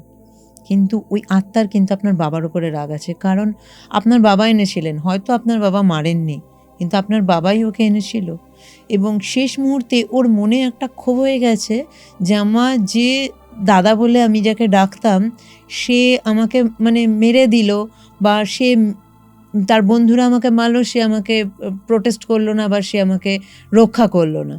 ওর কিন্তু একটা ক্ষোভ আছে, যেহেতু আপনার দাদার বাড়িতেই থাকতো, মানে আপনার বাবার বাড়িতেই ও থাকতো। আপনার বাবাকে খুব সাবধানে রাখবেন।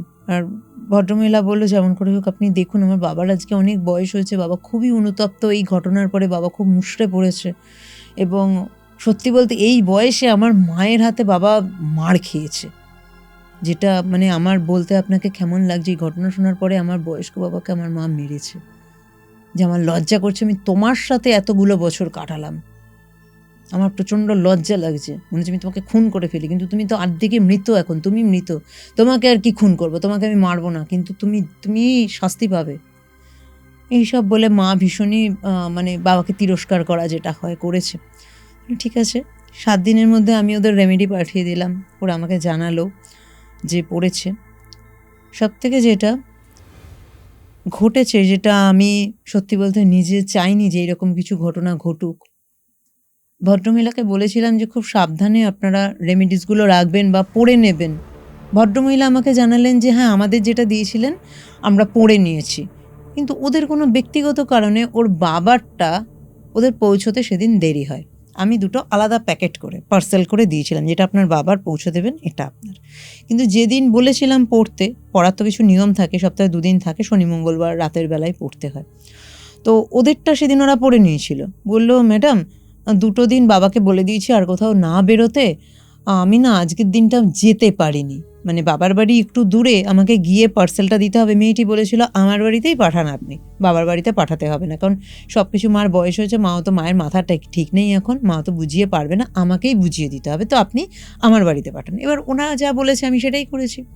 ওদের পাঠাতে দেরি হয়, আমি তখন বলি দেরিটা আপনি না করলে ভালো করতেন। যাই হোক, পরের মঙ্গলবার, ওরা শনিবার দিন রেমেডিটা পড়ে, মঙ্গলবার মেয়েটি সকালবেলা গিয়ে রেমেডিটা দিয়েও আসে, বক্সটা রাতে পড়বে। সেদিন বেশ রাতে আমার কাছে ফোন আসে, মঙ্গলবার মেয়েটা ফোন করে। আমি ভাবলাম কি জানি, পড়তে বয়স্ক ভদ্রলোক ভদ্রমহিলা কিছু অসুবিধা হয়েছে। তো মেয়েটি আমাকে বলে, ম্যাডাম সব শেষ হয়ে গেল। তাহলে কী হলো? বলছে আজকে রাতে তো মা বাবার যে প্রোটেকশনটা আপনি দিয়েছেন পড়ার কথা, তো মা সময়ে পড়েছে, বাবাটা গুছিয়ে মা রেখেছে। অনেক সময় কি হয়, কেউ যদি নিজে ধরো একটা চেন দিয়ে একটা তাবিজ পরবে, হয়তো চেনটা সে ঢোকাতে পারছে না, হাত কাঁপে, অনেক বয়স্ক মানুষ হাত কাঁপে, তো কি হয় তার ওয়াইফ হোক কেউ হোক সেটা রেডি করে দিতে পারে বা পরিয়েও দিতে পারে। কিন্তু কেউ যদি কাউকে পরিয়ে দেয় তার একটা নিয়ম থাকে, বলে দেই সেটা। তো যখন রেডি করেছে, আমার বাবা বলে তুমি রেডি করো, আমার না একটু বাথরুম পেয়েছে, আমি একটু বাথরুম থেকে আসছি। তো মা বলে ঠিক আছে, বয়স হয়েছে, ডায়াবেটিসের পেশেন্ট, প্রবলেম হচ্ছে, যাও ঠিক আছে বাথরুম। মা বলে এটা পরে যাও, এটা পরে নিয়ে বাথরুমে যাও। বলছে না একটু দাঁড়াও, আমি একটু আসি। মা বলে ঠিক আছে তারপরেই যাও। বলে মা ওটা বলে তাহলে আমি রেডি করে রাখছি, তোমাকে এসে পরিয়ে দেবো, কারণ কিছু নিয়ম থাকে, ওই সময় কথা বলা যায় না। তো মায়েরটা আগে পরে নেয়, পরে নিয়ে বাবাটা রেডি করে ইয়ে করবে।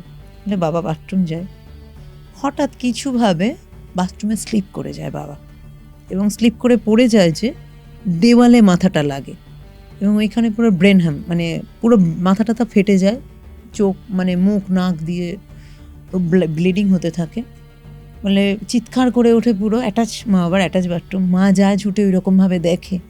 সাথে সাথে তখন তো তাবিজই রয়েছে, বলেছিলাম আমি খাটের ওপরে বসে করতে পারে, অসুবিধা নেই, মাটিতে না পড়ে যায়। ডাক্তারকে ফোন করে, ডাক্তার আসে, বললো এখনই হসপিটালাইজ করতে হবে। হসপিটালে নিয়ে যেতেই বাবাকে আর সাড়া পাওয়া যাচ্ছিল না, হসপিটালে নিয়ে যাওয়া হয়, বলে মারা গেছে। তো সত্যি বলতে এটা শুনে খারাপ লেগেছিল। হয়তো ভদ্রলোক অপরাধ তো করেইছেন, তার শাস্তি পেয়েছেন, হয়তো না অপরাধ তো করেইছেন, ওনার অনেকগুলোই অপরাধ রয়েছে। ফার্স্ট হচ্ছে ওনার চরিত্রগত দোষ ছিল বলেই এরকম চরিত্রহীন বন্ধুগুলো ওনার ছিল। আর এইরকমভাবে মদ খাওয়াটা আনন্দ করে মানুষ খায়, ঠিক আছে, কিন্তু সেটা এতটাই নেশাগ্রস্ত হয়ে যাওয়া ভালো না যে একটা মেয়ের ওপর এই ধরনের মানে অমানবিক নির্যাতন হতে পারে। আর সেখানে উনি কেমন বাধা দিলেন যে তারা সেটাই করলো। পরবর্তীকালে ধামাচাপা দেওয়ার চেষ্টা, এবং একবার করে না, একবার ধামাচাপা দিয়েও আর একবার তাকে জ্যান্ত পুড়িয়ে মারা। তো এটাই হওয়ার ছিল। আমি ভদ্রমহিলাকে বললাম আপনাকে আমি মানে সাবধান করেছিলাম। তো ভদ্রমহিলা বললেন যে কিছু বলার নেই, আমাদেরও কিছু বলার নেই, বাবার এটাই ছিল, এটাই হওয়ার ছিল। অনেস্টলি একটা কথা বলি, জানি না লোকজন কি ভাববে আমাকে, মারা গেছেন, আমার সত্যি কথা বলতে কিচ্ছু যায় আসছে না, খারাপ লাগছে না আমার। হ্যাঁ খারাপ লাগছে যদি বলো, আমারও খারাপ লাগছে না, কারণ যেমন মানুষ কর্ম করবে তেমন তার ফল পাবে। রেমেডি করো যাই করো, কর্মফল এই জন্যই তো দেখো, লোকটার কিছু তো দোষ ছিল, লোকটার তো বলবে না, সব তো বলবে না, হয়তো সে সবটা বলেনি, হয়তো সেও ইনভলভ ছিল, বন্ধুদের বাধা দেয়নি, মজা নিয়েছে, কিন্তু পরেও হয়তো শেষ বয়সে নিজেরটা পালিশ করে বলেছে, কারণ ওই সময় তো ওনার ওয়াইফ ছিল না।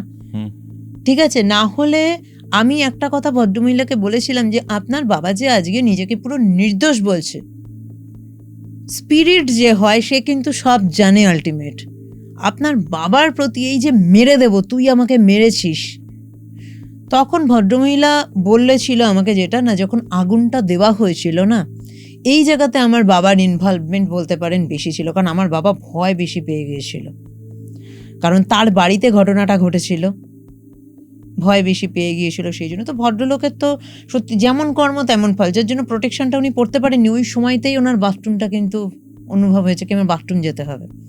ভদ্রমহিলা বলেও ছিল যে তুমি এটা পড়ে যাও, বললো না আমি আগেই যাব।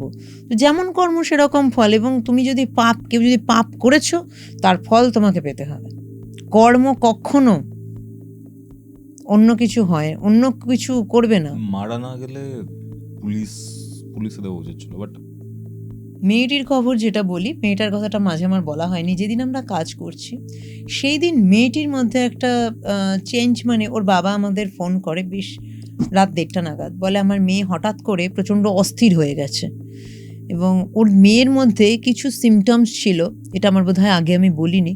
হঠাৎ করে হতো কি, বলছে আমার মেয়ে কোনোদিন জিমন্যাস্টিক, যোগা এগুলো করেনি, কিন্তু না হঠাৎ করে দেখতাম ও যে মানে বডিটাকে যেন মোড়াচ্ছে, ধনুষ্টঙ্করের মতো। হ্যাঁ, বডিটাকে যেন মোড়াচ্ছে। বলছে সেই দিন রাত্রিবেলাও লাস্ট এটা করেছে, মোড়াচ্ছিল। তারপরে খুব হাত পা ছুটছিল যখন আমরা কাজটা করছি। তো আমরা ওনাকে বলি আপনি শান্ত থাকুন, কিছু হবে না, একটা কাজ আমরা এখান থেকে করছি যেটা, সে তার একটা রিয়াকশন থাকে, তো ঠিক হয়ে যাবে। ভোরের দিকে মেয়েটি ঘুমিয়েছে, বললো টানা 2 দিন ও যেন পুরো ঘুমোলো। তারপরে ওনার সাথে যোগাযোগ রেখেছি অনেকদিন, কেমন মেয়েটি থাকছে না থাকছে। মাসখানেকের মধ্যে বললো মেয়ে অনেক সুস্থ এবং প্রচণ্ড উইক রয়েছে, এখনও পড়াশোনা সেইভাবে শুরু করতে পারেনি।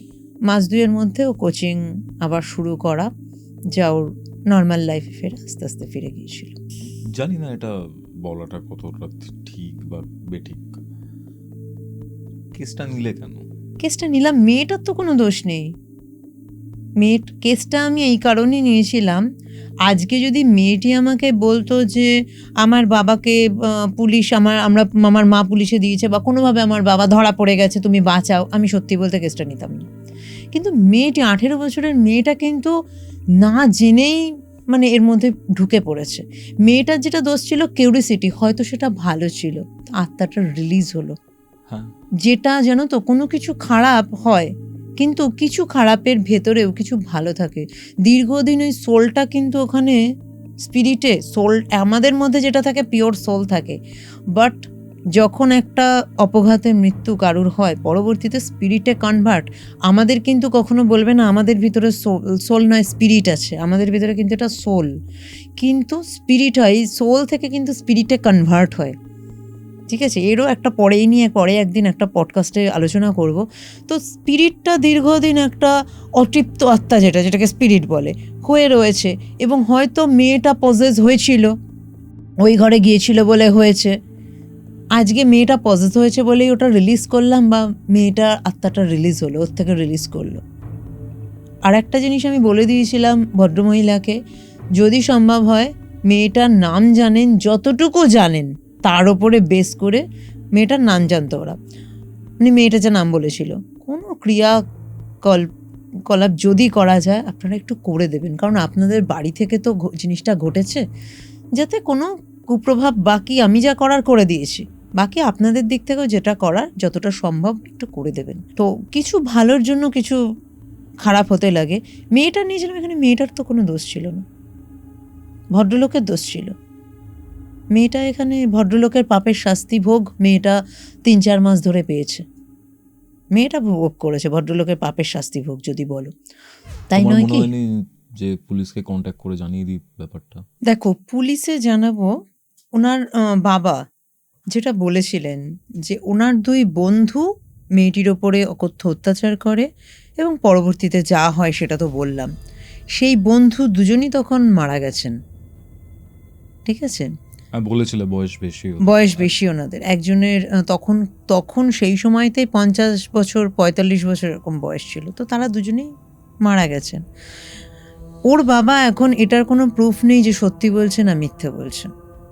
আজকের দিনে দাঁড়িয়ে সেই ইগোতে এসে হয়তো সকলের সামনে প্রেস্টিজ চলে যাবে সেটা ভেবে উনি মিথ্যেও বলছেন বা উনি সত্যি বলছেন, সেটা কিন্তু কোনো ডিরেক্ট প্রুফ নেই। তো আমরা যে পুলিশে যাব, কি বেসে যাব?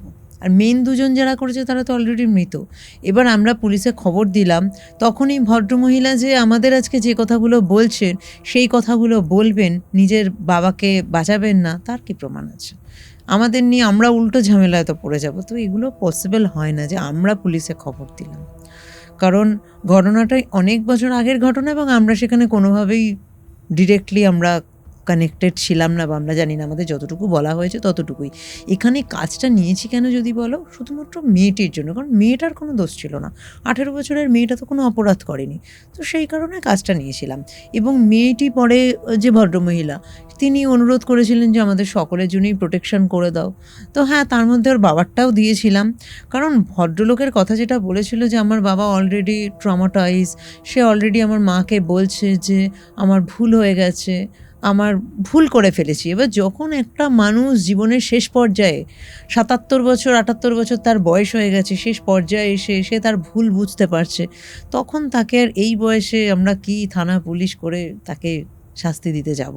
ওনার ফ্যামিলি থেকে যদি কোনো স্টেপ নিতেন সেটা আলাদা ব্যাপার ছিল। বুঝতে পারছি, মানে ঘটনাটা শুনে না, মানে আমি পুরো স্টান্ট হয়ে গেলাম, মানে একদমই এরকম তাই, ধরনের এরকমই। ঘটনা। খুবই নৃশংস বলা যায়। সো বেসিক্যালি ঘটনাটা খুবই প্যাথেটিক ছিল এবং ভেতর থেকে না মানে একটা মানে গা শিউড়ে ওঠে এরকম টাইপের একটা ভাইব পেলাম আমি। সো বেসিক্যালি তোমরা স্যাটানিক, লুসিফেরিয়ান, উইচ কাজের যে টাইপগুলো সেগুলো কনভেনশনাল নয় খুব একটা। আমার দুটো প্রশ্ন রয়েছে। ফার্স্ট, এই যে লুসিফার, মর্নিং স্টার ভেনাস এবং আমাদের কালচারে যে শুক্র রয়েছেন, তারা কি সেম?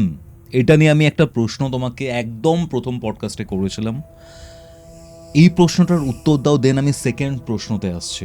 যদি বলো লর্ড লুসিফার এবং দৈত্যগুরু শুক্রাচার্য সেম কি না, আমি বলবো কালচার ওয়াইজ ডিফারেন্ট। একটা আমাদের হিন্দু মাইথোলজিতে আর একটা ওয়েস্টার্ন মাইথোলজিতে, কিন্তু এনার্জি যদি বলো আমি বলবো সেম। কারণ লর্ড লুসিফার কি করেছিলেন, তিনি ভগবানের এগেনস্টে গিয়ে সাধারণ মানুষকে জ্ঞান দিতে চেয়েছিলেন এবং অ্যাপেলের মাধ্যমে, যার জন্য তিনি ফলেন অ্যাঞ্জেল হলেন। দৈত্যগুরু শুক্রাচার্য কি হেভেন থেকে পতিত হলেন, হেভেন থেকে পতিত হলেন। তার কি কারণ ছিল, তিনি রেবেলিয়াস হয়েছিলেন, মানে তিনি বিদ্রোহ করেছিলেন। কারণ বিদ্রোহ ছিল গডের এগেনস্টে, বিদ্রোহের কারণ ছিল সাধারণ মানুষকে ঈশ্বরের ন্যায় জ্ঞান দেওয়া হোক, তিনি এটাই চেয়েছিলেন।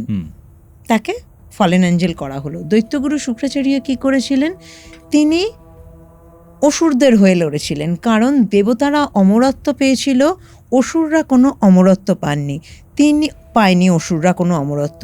সেখানে সঞ্জীবনী বিদ্যার মাধ্যমে, এই যে সঞ্জীবনী বিদ্যা, এটা কিন্তু তার একটা বলতে পারো বিদ্রোহের রূপ, এটা একটা বিদ্রোহের মাধ্যম, যে বিদ্রোহের মাধ্যমে, যে সঞ্জীবনী বিদ্যার মাধ্যমে তিনি অসুরদের মৃত্যুর মুখ থেকে ফিরিয়ে আনতেন। ঠিক আছে, তিনিও কিন্তু প্রতিবাদ করেছিলেন, বিদ্রোহী হয়েছিলেন অসুরদের জন্য। তারও কিন্তু ডার্ক অকাল্টে প্রচুর নলেজ ছিল। এই যে সঞ্জীবনী বিদ্যাটা কোথা থেকে আসে, এটা কিন্তু তন্ত্রের নয়, গহ্বরা বিদ্যা বলা হয়, যেটা আজকের দিনে অবসোলেট। গহ্বরা বিদ্যাটা কি? তন্ত্রের থেকেও আলাদা, যদি বলো তন্ত্রের থেকেও আরও ডার্ক। এই যে আগে দেখতাম, আমরা দেখেছি অনেক পৌরাণিক কাহিনীতে, হঠাৎ করে মুনি ঋষিরা মানে ওখান থেকে চলে গেলেন, অদৃশ্য হয়ে গেলেন। ঠিক আছে, কোনো দূর থেকে কোনো মানুষকে বশীকরণ করা, আমরা চাইছি মুহূর্তের মধ্যে সেই মানুষটা আমাকে নিয়ে ভাবুক, আমার প্রতি আকৃষ্ট হোক, গহ্বরা বিদ্যায় হয়। এবং মৃত মানুষকে বাঁচিয়ে আনা, যেটা সঞ্জীবনী বিদ্যায় ছিল। ঠিক আছে, সঞ্জীবনী বিদ্যার মাধ্যমে তিনি বাঁচিয়েছিলেন। তো এখানে যদি আমরা নেচার দেখি, নেচার ওয়াইজ কিন্তু রেবেলিয়াস, দুজনেই জ্ঞানের প্রতীক ছিলেন। দৈত্যগুরু শুক্রাচার্য যেরকম জ্ঞান, ওনার প্রচুর জ্ঞান ছিল, লুসিফারেরও কিন্তু প্রচুর জ্ঞান ছিল। দৈত্যগুরু শুক্রাচার্য কাম, কলা, সেক্স, বিভিন্ন রকমের সংস্কৃতি, সেটা কিন্তু দৈত্যগুরু শুক্রাচার্য। তন্ত্রেও দেখবে বিভিন্ন কলা সংস্কৃতির জন্য যে 10 মহাবিদ্যার, আমি যদি খুব ভুল না হই, মা মাতঙ্গী এবং কমলার আরাধনা করা হয়, তাদের রিপ্রেজেন্ট করে কাজ করা হয়। তো এই দৈত্যগুরু শুক্রাচার্য তাদের সাথেও কিন্তু স্ট্রংলি কানেক্টেড, কারণ কাম, কলা, সংস্কৃতি এগুলোর সাথে কিন্তু দৈত্যগুরু শুক্রাচার্য কানেক্টেড। আমাদের যেখান থেকে আমাদের সৃষ্টি হয়, শুক্রাণু, আমাদের স্পিরিচুয়াল অ্যাওয়েকেনিং, যেটা কুণ্ডলিনী অ্যাওয়েকেনিংয়ের জন্য কিন্তু শুক্রের প্রয়োজন, সেক্সের প্রয়োজন। ঠিক আছে, এবং লুসিফারকে যদি আমরা দেখি, আমরা তাকে রিপ্রেজেন্ট করে কাজ করি। যখন বশীকরণের আমরা কাজ করি, আমরা কিন্তু ক্লায়েন্টকে একটা কথা বলি, আমি বলছি সেক্সুয়াল জায়গা কিন্তু তাকে স্ট্রং করতে হয়, কারণ সে তার পার্টনারকে বশীকরণ করতে চাইছে, তার নিজের যদি সেক্সুয়াল জায়গা স্ট্রং না হয় সে বশীকরণ করবে কি করে। এই জায়গাটা কিন্তু স্ট্রং রাখতে হয়। এবং জ্ঞানের কথা তোমাকে বললাম, এই যে কলা মানে কি সংস্কৃতি, গান, মিউজিক। লুসিফারকে কিন্তু অ্যাঞ্জেল অফ মিউজিক বলা হয়, অ্যাঞ্জেল অফ বিউটি বলা হয়, সৌন্দর্য। যেমন দৈত্যগুরু শুক্রাচার্য, সৌন্দর্যের কোনো কিছু যখন আমি এনহান্স করতে চাইবো, বাড়াতে চাইবো, এদিকে লর্ড লুসিফার, ওদিকে কিন্তু দৈত্যগুরু শুক্রাচার্য। এবার গ্ল্যামার, যে কোনো কাম, কলা, সংস্কৃতি, সেক্স, গ্ল্যামার, সৃষ্টি, অর্থ, নেম ফেম, সবই দৈত্যগুরু শুক্রাচার্য। এদিকে কিন্তু আমরা এই যে কাজগুলো আমরা যখন করি লর্ড লুসিফারকে রিপ্রেজেন্ট করেই করি, এবং তাদের নেচার ওয়াইজ যদি দেখি সেম। এবং একটা জিনিস বলি, যেটা আমি প্রথম পডকাস্টে বলেছিলাম, যে আমাদের একটা প্রেয়ার আছে, ঠিক আছে? সেখানে প্রেয়ারের কয়েকটা লাইনে আমি বলছি, O Lucifer, the adversary, the angel of light, the light bringer, the dawn bearer, the morning star called Venus. Om Dram Drim Drom Shah প্রভাত তারকায় তেজ বাহকায় শুক্রদেবায় নমঃ। লর্ড লুসিফারের চ্যান্টিং এবং দৈত্যগুরু শুক্রাচার্যের যে মন্ত্র, সেটা তুমি শোনালে এবং জানালে আমাদেরকে মৌমিতাদি, দুটোর মধ্যে অদ্ভুত একটা সিমিলারিটি রয়েছে। তাহলে এটা কি বলা যেতে পারে যে দুজনেই এক? লর্ড লুসিফার এবং দৈত্যগুরু শুক্রাচার্য যে চ্যান্টিং দুটো বললাম, তুমি যদি প্রত্যেকটা লাইনকে অ্যানালিসিস করো, আমি করে শোনাচ্ছি। ফার্স্ট লাইনে রয়েছে লর্ড লুসিফারের চ্যান্টিংয়ে ও লুসিফার, এরপরে ফোর্থ লাইনে আসছি দ্য লাইট ব্রিঙ্গার, পরের line the dawn bearer, the morning star called Venus. গুরু শুক্রাচার্যর চ্যান্টিংয়ে যাচ্ছে, ফার্স্ট লাইনটা বলছি না, তারপরের লাইনে যেটা রয়েছে তে প্রভাত তারকায় তেজ বাহকায় শুক্র দেবায় নম। দ্য লাইট ব্রিঙ্গার লুসিফারের চ্যান্টিংয়ে, লর্ড লুসিফারের চ্যান্টিংয়ে the dawn bearer, morning star. Morning স্টারে আসছি, মর্নিং স্টার মানে কি? প্রভাত তারকাকেই মর্নিং স্টার বলা হয়, যেটাকে বাংলায় আমরা শুকতারা বা শুক্র গ্রহ বলে থাকি। শুক্র গ্রহ কাকে রিপ্রেজেন্ট করে? শুক্রাচার্যকে। তেজ ও বাহকায়, তেজ মানে কি? রশ্মি। বাহকায় মানে যে বাহক, মানে যে বহন করছে, তেজ ও বাহকায়। আমি যদি এবার লর্ড লুসিফারের চ্যান্টিংয়ে যাই, দ্য লাইট ব্রিঙ্গার এবং দ্য ডন বিয়ারার, এই দুটো শব্দকে আমি যদি অ্যানালিসিস করি, তার অর্থ কিন্তু তেজ ও বাহকায়ও বলা যায়। বিকজ তেজ যে আনছে, মানে রশ্মি যে আনছে, বা ডন বিয়ারার, ডন কিন্তু ফার্স্ট লাইট অফ ডেকে ডন বলা হয়, ডন টাইম, ভোরের টাইমটাকে। এবং লাইট ব্রিঙ্গার, যে আলো আনছে। তো এই সমস্ত ওয়ার্ডগুলোকে আমি যদি অ্যানালিসিস করি, এবং লাস্টে যেটা ওখানে রয়েছে প্রথম লাইনে ও লুসিফার, এখানে শেষে শুক্রদেবায় নম। তো সমস্তটা অ্যানালিসিস করার পরে আমি তোমাকে প্রশ্ন করছি, তুমি বলো দুজনকে কি একই বলা যায় না? যে ভিন্ন নামে ভিন্ন দেশে, মানে আমাদের একটা ইস্টার্নে মানে ইন্ডিয়ানে, আর একটা ওয়েস্টার্নে, ভিন্ন কালচারে ভিন্ন নামে একই এনার্জি, যাদের যে মেন এনার্জি, তাদের যে বর্ণনা, সেটা কিন্তু একই ওয়ার্ড দিয়ে, একটা ইংলিশ একটা সংস্কৃত, একই ওয়ার্ড দিয়ে তার মিনিংটা কিন্তু একই, তাদের রিপ্রেজেন্ট করা হচ্ছে তাদের চ্যান্টিংয়ের মাধ্যমে। এক্স্যাক্টলি, মানে আমি যদি দেখি জিউস অ্যান্ড ইন্দ্রর মধ্যে অনেক সিমিলারিটিস রয়েছে, তেমনই দৈত্যগুরু শুক্রাচার্য এবং লুসিফারের মধ্যেও, লর্ড লুসিফারের মধ্যেও এই সিমিলারিটিটা পাচ্ছি। মানে দুজনেই একই এন্টিটি, একদম ডিফারেন্ট ভাবে পূজিত। একদমই তাই। এই যে একজনের নাম যেটা খুব সচরাচর নিতে নেই, বাট আমি নিচ্ছি, সেটা হচ্ছে ব্যাফোমেট।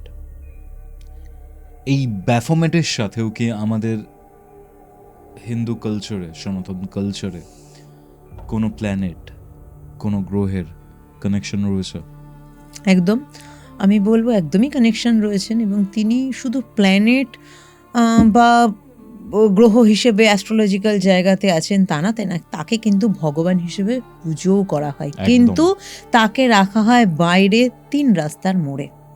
বেশ কিছুদিন আগে আমার একটা ডোনেশন ছিল, সেখানে আমি বলেছিলাম এটাই, যে 3 রাস্তার মোড়ে যাকে রাখা হয়, আমি তাকে আদর করে ভালোবেসে ঘরে রেখে ওয়ার্শিপ করি। শনি গ্রহকে কি দেখা হয়? সময়, টাইম, লিমিটেশন, ডিসিপ্লিন, জাজমেন্ট, কর্মফলের দেবতা। কর্মফল, তুমি যেমন কর্ম করবে তুমি সেই রকম রেজাল্ট পাবে। তাকে কিন্তু পাপগ্রহ বলে বলা হয়, তাকে কিন্তু কোনো সদয় খুব কোমল শক্তি হিসেবে বলা হয় না, কারণ সে আমাদের বিভিন্ন কঠিন পরিস্থিতির মধ্যে দিয়ে আমাদের নিয়ে যায় এবং আমাদের একজন খাঁটি মানুষে পরিণত করে। আমি যদি ব্যাফোমেটকে দেখি, ব্যাফোমেটের যে প্রতীকী রূপে তার যে শিং, সেটা হচ্ছে মহাজাগতিক শক্তিকে ডিনোট করে। মশাল, ডার্কনেসের মধ্যে লাইট, নারী পুরুষ উভয়ের মধ্যে সামঞ্জস্যতা, মানে বৈপরীত্য থেকে সামঞ্জস্যতা, এবং মানুষ এবং পশু সেটারও যে বৈপরীত্য তার থেকে সামঞ্জস্যতা, যেটা লর্ড স্যাটার্নের ক্ষেত্রেও সেটাই, কি একটা বিপরীত পরিস্থিতির মধ্যে সামঞ্জস্যতা। ঠিক আছে, ব্যাফোমেট কি করেন? প্রশ্ন তৈরি করে মানুষের মধ্যে, সন্দেহ তৈরি করে। তোমার মধ্যে যদি প্রশ্ন সন্দেহ তৈরি হয় তবেই তুমি সত্যের মুখোমুখি যেতে পারবে, না হলে কিন্তু তুমি পারবে না। সেম স্যাটার্নও কিন্তু তোমাকে লজিক্যাল পার্সন তৈরি করে, তোমার মধ্যে প্রশ্ন তৈরি করে। স্যাটার্ন আমাদের পরীক্ষা নেন, আমাদের আত্মার পরীক্ষা নেন স্যাটার্ন, আর ব্যাফোমেট কি করেন?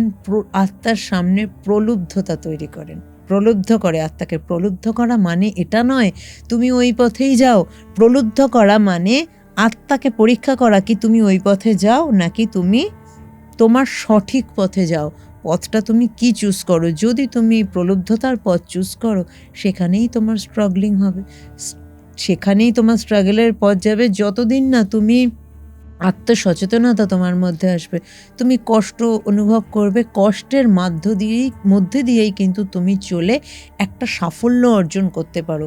স্যাটার্ন বলে তোমার সাফল্য পুরস্কার নয়, তোমাকে সাফল্য অর্জন করতে হবে, কারণ তোমাকে কষ্ট করতে হবে। তুমি যেমন কষ্ট করবে তুমি সেরকম ফল পাবে।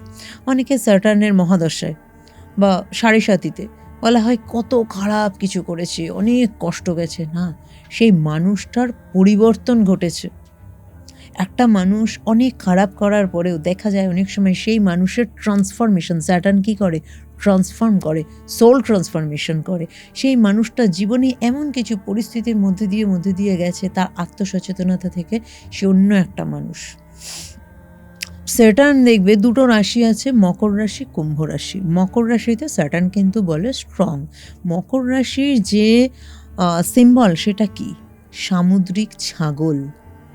সামুদ্রিক ছাগল এখানে কঠিন পরিস্থিতির মাধ্যমে টিকে থাকাকে বোঝায়। ঠিক আছে, এবং এই সামুদ্রিক ছাগল যদি বলো, ব্যাফোমেটের ফেসটাও কিন্তু ছাগল। ব্যাফোমেটের ফেসটাও কিন্তু ছাগলের ফেস। ঠিক আছে, তো এখানে তোমাকে কঠিন পরিস্থিতির মধ্যে দিয়ে, এবং ব্যাফোমেট হচ্ছে তার একটা প্রতীকী রূপ, যেটা শনি গ্রহীয় নেচার, প্রকৃতি, সেটার একটা প্রকৃতির রূপ হচ্ছে ব্যাফোমেট। একজন পরীক্ষা করবে, একজন প্রলুব্ধতা তৈরি করবে, একই কিন্তু। শনি গ্রহ মানে কালো রং, বিষণ্ণতা, নীরবতা। অ্যাস্ট্রোলজিক্যালি যদি দেখি, বিভিন্ন অ্যালকেমিস্ট, সন্ন্যাসী যারা ম্যাজিক্যাল ওয়ার্ক করে, তাদের কিন্তু যে রিপ্রেজেন্ট করা যদি বলো, সেটা কিন্তু শনি গ্রহ। শনি গ্রহের মাধ্যমে কিন্তু তাদেরকে করা হয়, রিপ্রেজেন্ট করা হয়। ব্যাফোমেট যদি বলো, সেটাও কিন্তু সেম। ঠিক আছে, বিভিন্ন রকম তিনি নির্বাসিত হয়েছেন। কেন? এই ধরনের মানুষদের জন্য যারা, মানে যেটা লুসিফারেরই ডার্ক পার্ট তো স্যাটার্ন, যে সমাজে যারা জ্ঞান পায়নি, সমাজে যারা অবহেলিত মানুষ, তাদের জ্ঞান দিতে গিয়েই কিন্তু তিনি নির্বাসিত। ঠিক আছে, শনির রং কালো, এবং কালো রঙের সাথে ডিনোট করা হয়, এবং সীসা ধাতুর মানে কি বোঝায়? নিম্ন চিন্তা। এবং লক্ষ্য কি যদি বলো, শনির লক্ষ্য কি থাকে? সীসাকে সোনায় পরিবর্তন করা। ব্যাফোমেটের মূর্তিতে তুমি যদি দেখো, দুটো থাকে, দুটো হাতে দুরকম লেখা আছে, সলভি এইট কোয়াগুলা, মানে ভাঙো, পুনর্গঠন করো। কোনো কিছু মিথ্যে ভেঙেই কিন্তু পুনর্গঠন হয়। অন্ধবিশ্বাসকে কিন্তু শনি বলো, ব্যাফোমেট বলো, তারা কিন্তু অন্ধবিশ্বাসকে ধরে রাখতে দেয় না, মিথ্যেকে ভাঙে। উদ্দেশ্যহীনভাবে কিন্তু শনি কিছু ধ্বংস করে না। শনি তখনই সেটা ধ্বংস করে যদি সেটা মিথ্যে হয়, যদি তোমার জন্য সেটা সঠিক না হয় তবেই তোমার জীবন থেকে সেটাকে কাট করে দেবে, আদারওয়াইজ কিন্তু কাট করবে না। তুমি অনেক পরিশ্রমের ফলে যে অর্থ তুমি উপার্জন করবে, ম্যাটেরিয়ালিস্টিক্যালি যে হ্যাপিনেসই তুমি পাবে, শনি কখনোই তোমার থেকে সেটা কেড়ে নেবে না, কিন্তু তোমাকে অনেক কষ্ট করে ওটা অর্জন করতে হবে। তুমি যখন ওটা অর্জনের মতো হবে তখনই তোমাকে দেবে, তার আগে কিন্তু তোমাকে দেবে না। এবং ব্যাফোমেটের এটা যদি বলি, যেটা বললাম, ভাঙো এবং পুনর্গঠন করো, ভাঙার মাধ্যমেই পুনর্গঠন করা পসিবল। সত্য তখনই তোমার কাছে আসবে যখন তুমি প্রশ্ন করবে, যখন তোমার মনে ডাউট তৈরি হবে। তো এটা বিশাল একটা অ্যানালিসিস, যদি বলো মানে এইটুকুনি আমি খুব সংক্ষেপে বললাম, আরও অনেক কিছু আছে। তো তুমি যদি সমস্ত কিছুকে এক জায়গায় আনো, আমি তোমায় এবার প্রশ্ন করব, এক নয় কি, এবার আমি একটা অ্যাস্ট্রোলজিক্যাল অ্যাসপেক্টে বলছি। আমাদের শনি গ্রহ এবং শুক্র গ্রহ, এই দুটো প্ল্যানেটকে কিন্তু বলা হয় মেট্রো প্ল্যানেট। অ্যাস্ট্রোলজিক্যালি তুমি জানো, অ্যাস্ট্রোলজি মেট্রো প্ল্যানেট বলা হয়। শনির দুটো ঘর কুম্ভ মকর, শুক্রর দুটো ঘর বৃষ তুলা।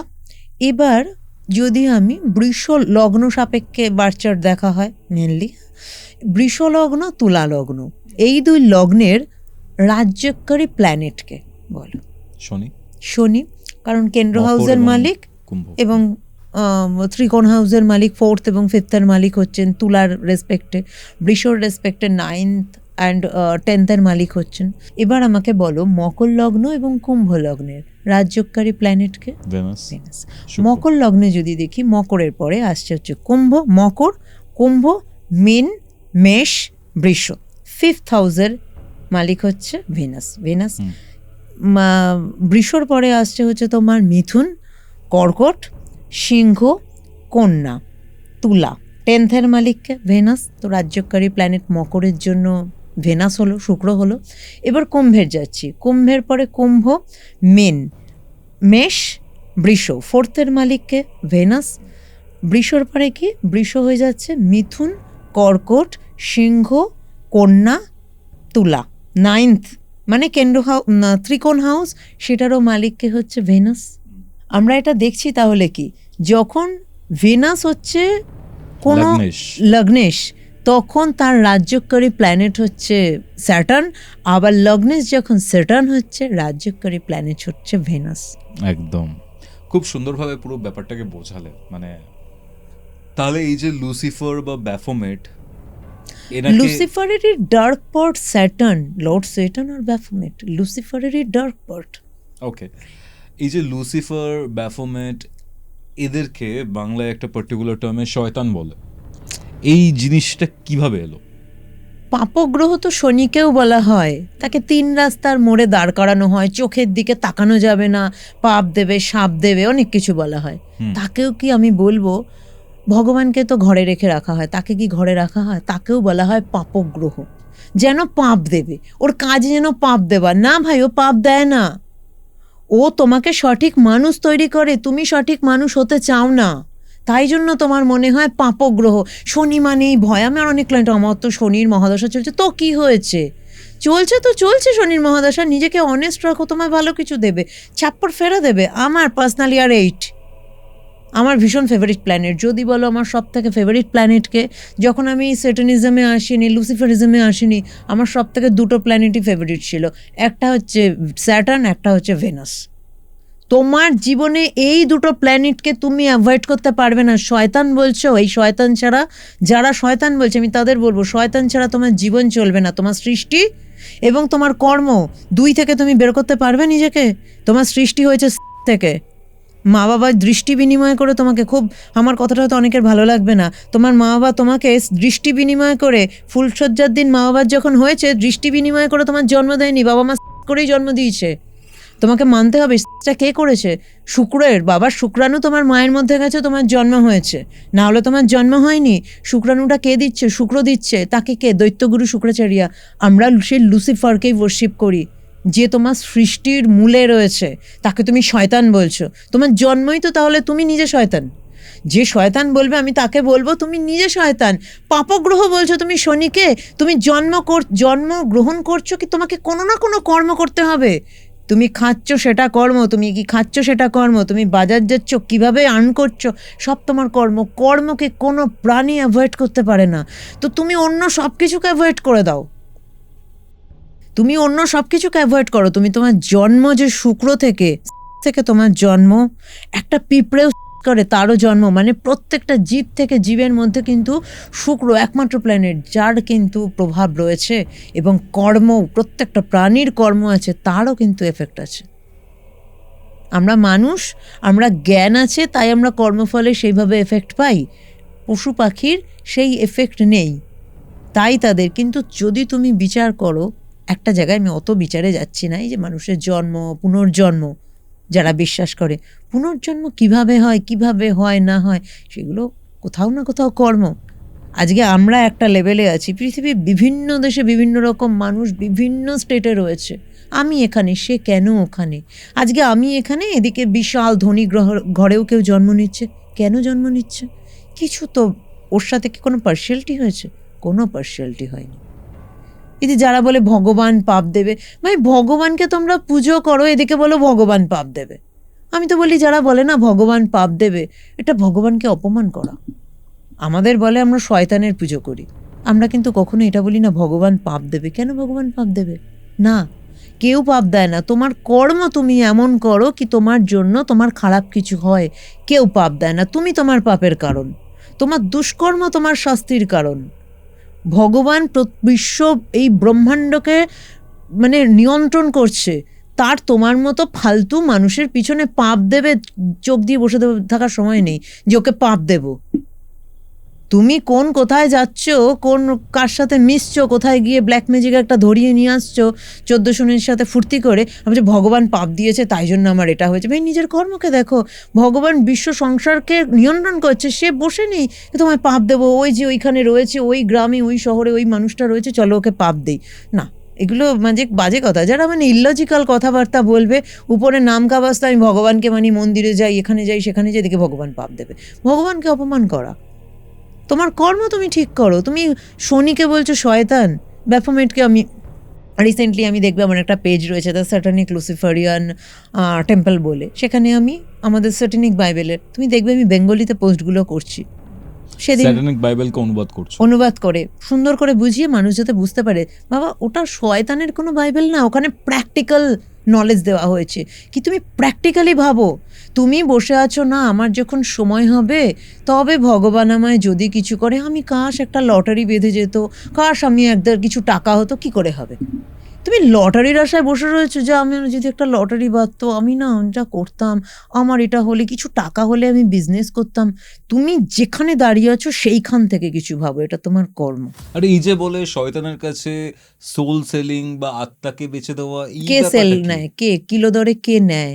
আমি এটা জিজ্ঞাসা করব, কিলো দরে কে নেয়, কে সোলটা বিক্রি, মানে সোল নিয়ে বসে আছে যে এসো গো সোল, হরেক শিখি হরেক মাল 5 টাকা, এরকম ব্যাপার নাকি? হরেক মাল 100 টাকা তোমার সোল। তোমার সোলটা তুমি যত রাজ্যের ফালতু কাজ করে নষ্ট করে ফেলেছো, তার মধ্যে কত না কত বাজে চিন্তা আছে, তার নেই ঠিক। সেই সোলটা কে লুসিফার নেবে, সেটার নেবে, খেয়ে দিয়ে কাজ নেই, টোটালি বাজে কনসেপ্ট।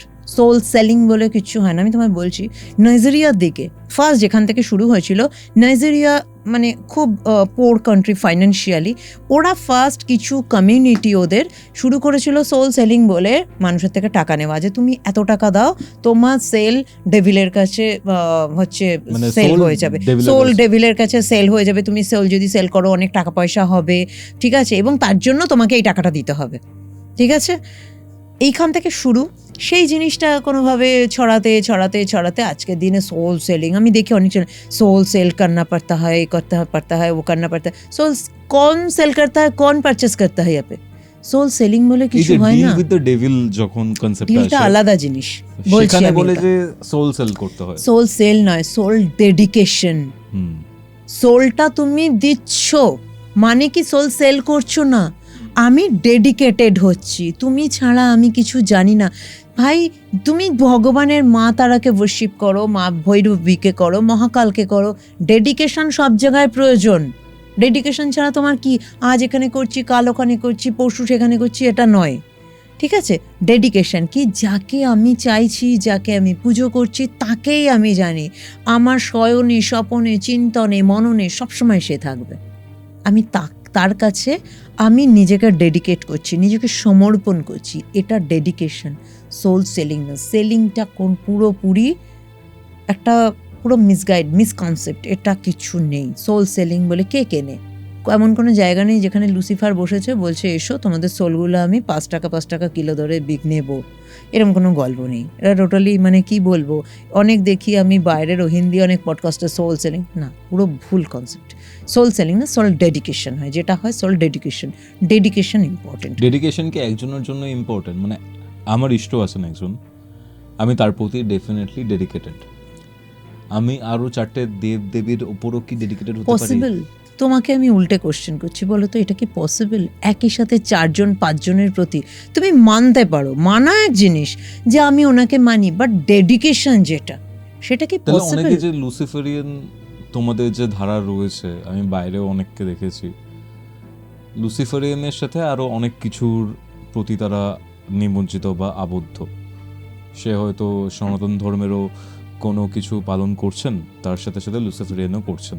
দেখো, এটা যার কি, আমি বলবো না যে করতে পারে না, যার, বাট যদি আমাদের বলো খুব ট্র্যাডিশনালি যদি বলো, আমরা লুসিফার, লর্ড সেটান, গডেস লিলিথ, এদেরকে নিয়েই কাজ করি। এবার যদি বলো কেউ করতে পারে কি পারে না, আরও করতে, যদি তোমার মনে হয় তুমি করো। কিন্তু ধরো আমি একটা রিচুয়াল করছি, সেখানে এটা কখনো হয় না আমি কিছুটা পার্ট করলাম তান্ত্রিক মতে, কিছুটা পার্ট করলাম লুসিফারিয়ান মতে, কিছুটা আবার অন্য কোনো ডেমনকে ডেকে, এইভাবে হয় না।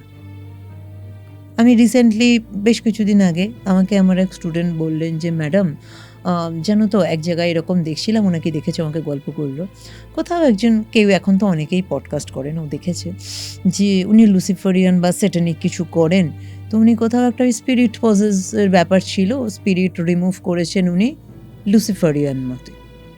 কিন্তু ওই বাড়ি থেকে নাকি সবাইকে প্রোটেকশন দেওয়া, নাকি পুরো স্পিরিট তাড়ানো, যেটা মানে স্পিরিটকে পুরো রিমুভ করা, সেটা আবার করেছেন তান্ত্রিক মতে। আমি জানি না এরকম হয় কি না, আমার জানা নেই, এরকম হয় বলে তো আমার জানা নেই, হয় না। পসিবল এটা কখনো? পসিবল না, আমার তো মনে হয় না পসিবল। একটা ওয়ে তোমাকে ফলো করতে হবে, তুমি একটা রিচুয়াল করছো, তোমাকে সেই একটা রিচুয়ালে, একটা কাজে তোমাকে একটা ধারা ফলো করতে হবে।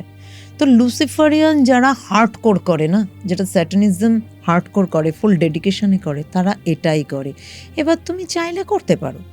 কেউ যদি চায় যে আমি মা কালীকে মানি, হ্যাঁ মানো, আমি নিজেও মানি, এমন নয় যে আমি ভগবানের বিরোধী, না, এটা খুব ভুল ধারণা। আমি ভগবানকে মানি, তার শক্তিকে মানি, তিনি সৃষ্টি করছেন, তিনি আমাদের সৃষ্টিকে ধরে রেখেছেন, মানি, অবশ্যই মানি, কেন মানবো না? আর সেই কিন্তু আমি প্রকৃতির একটা ডেডিকেটেড, পার্টিকুলার ফর্মকে তুমি উপাসনা করো। এক্স্যাক্টলি, সেই প্রকৃতিরই পার্টিকুলার একটা ফর্ম। আজকের দিনে দাঁড়িয়ে ম্যাটেরিয়ালিস্টিক ওয়ার্ল্ডে, যেটা আমি বললাম, আমাদের সৃষ্টি যেখান থেকে, আর আমরা যে কর্মবন্ধনে, যেখানে আমি কর্মবন্ধন ছাড়া আমি নেই, তো এই দুটো প্ল্যানেট যারা কন্ট্রোল করছে, যে এনার্জি এই দুটো আমাদের এই সৃষ্টিকে এবং কর্মকে পুরো কন্ট্রোল করছে, দেখছি আমি তাদেরকে worship করি, তাদেরকে আমি worship করি।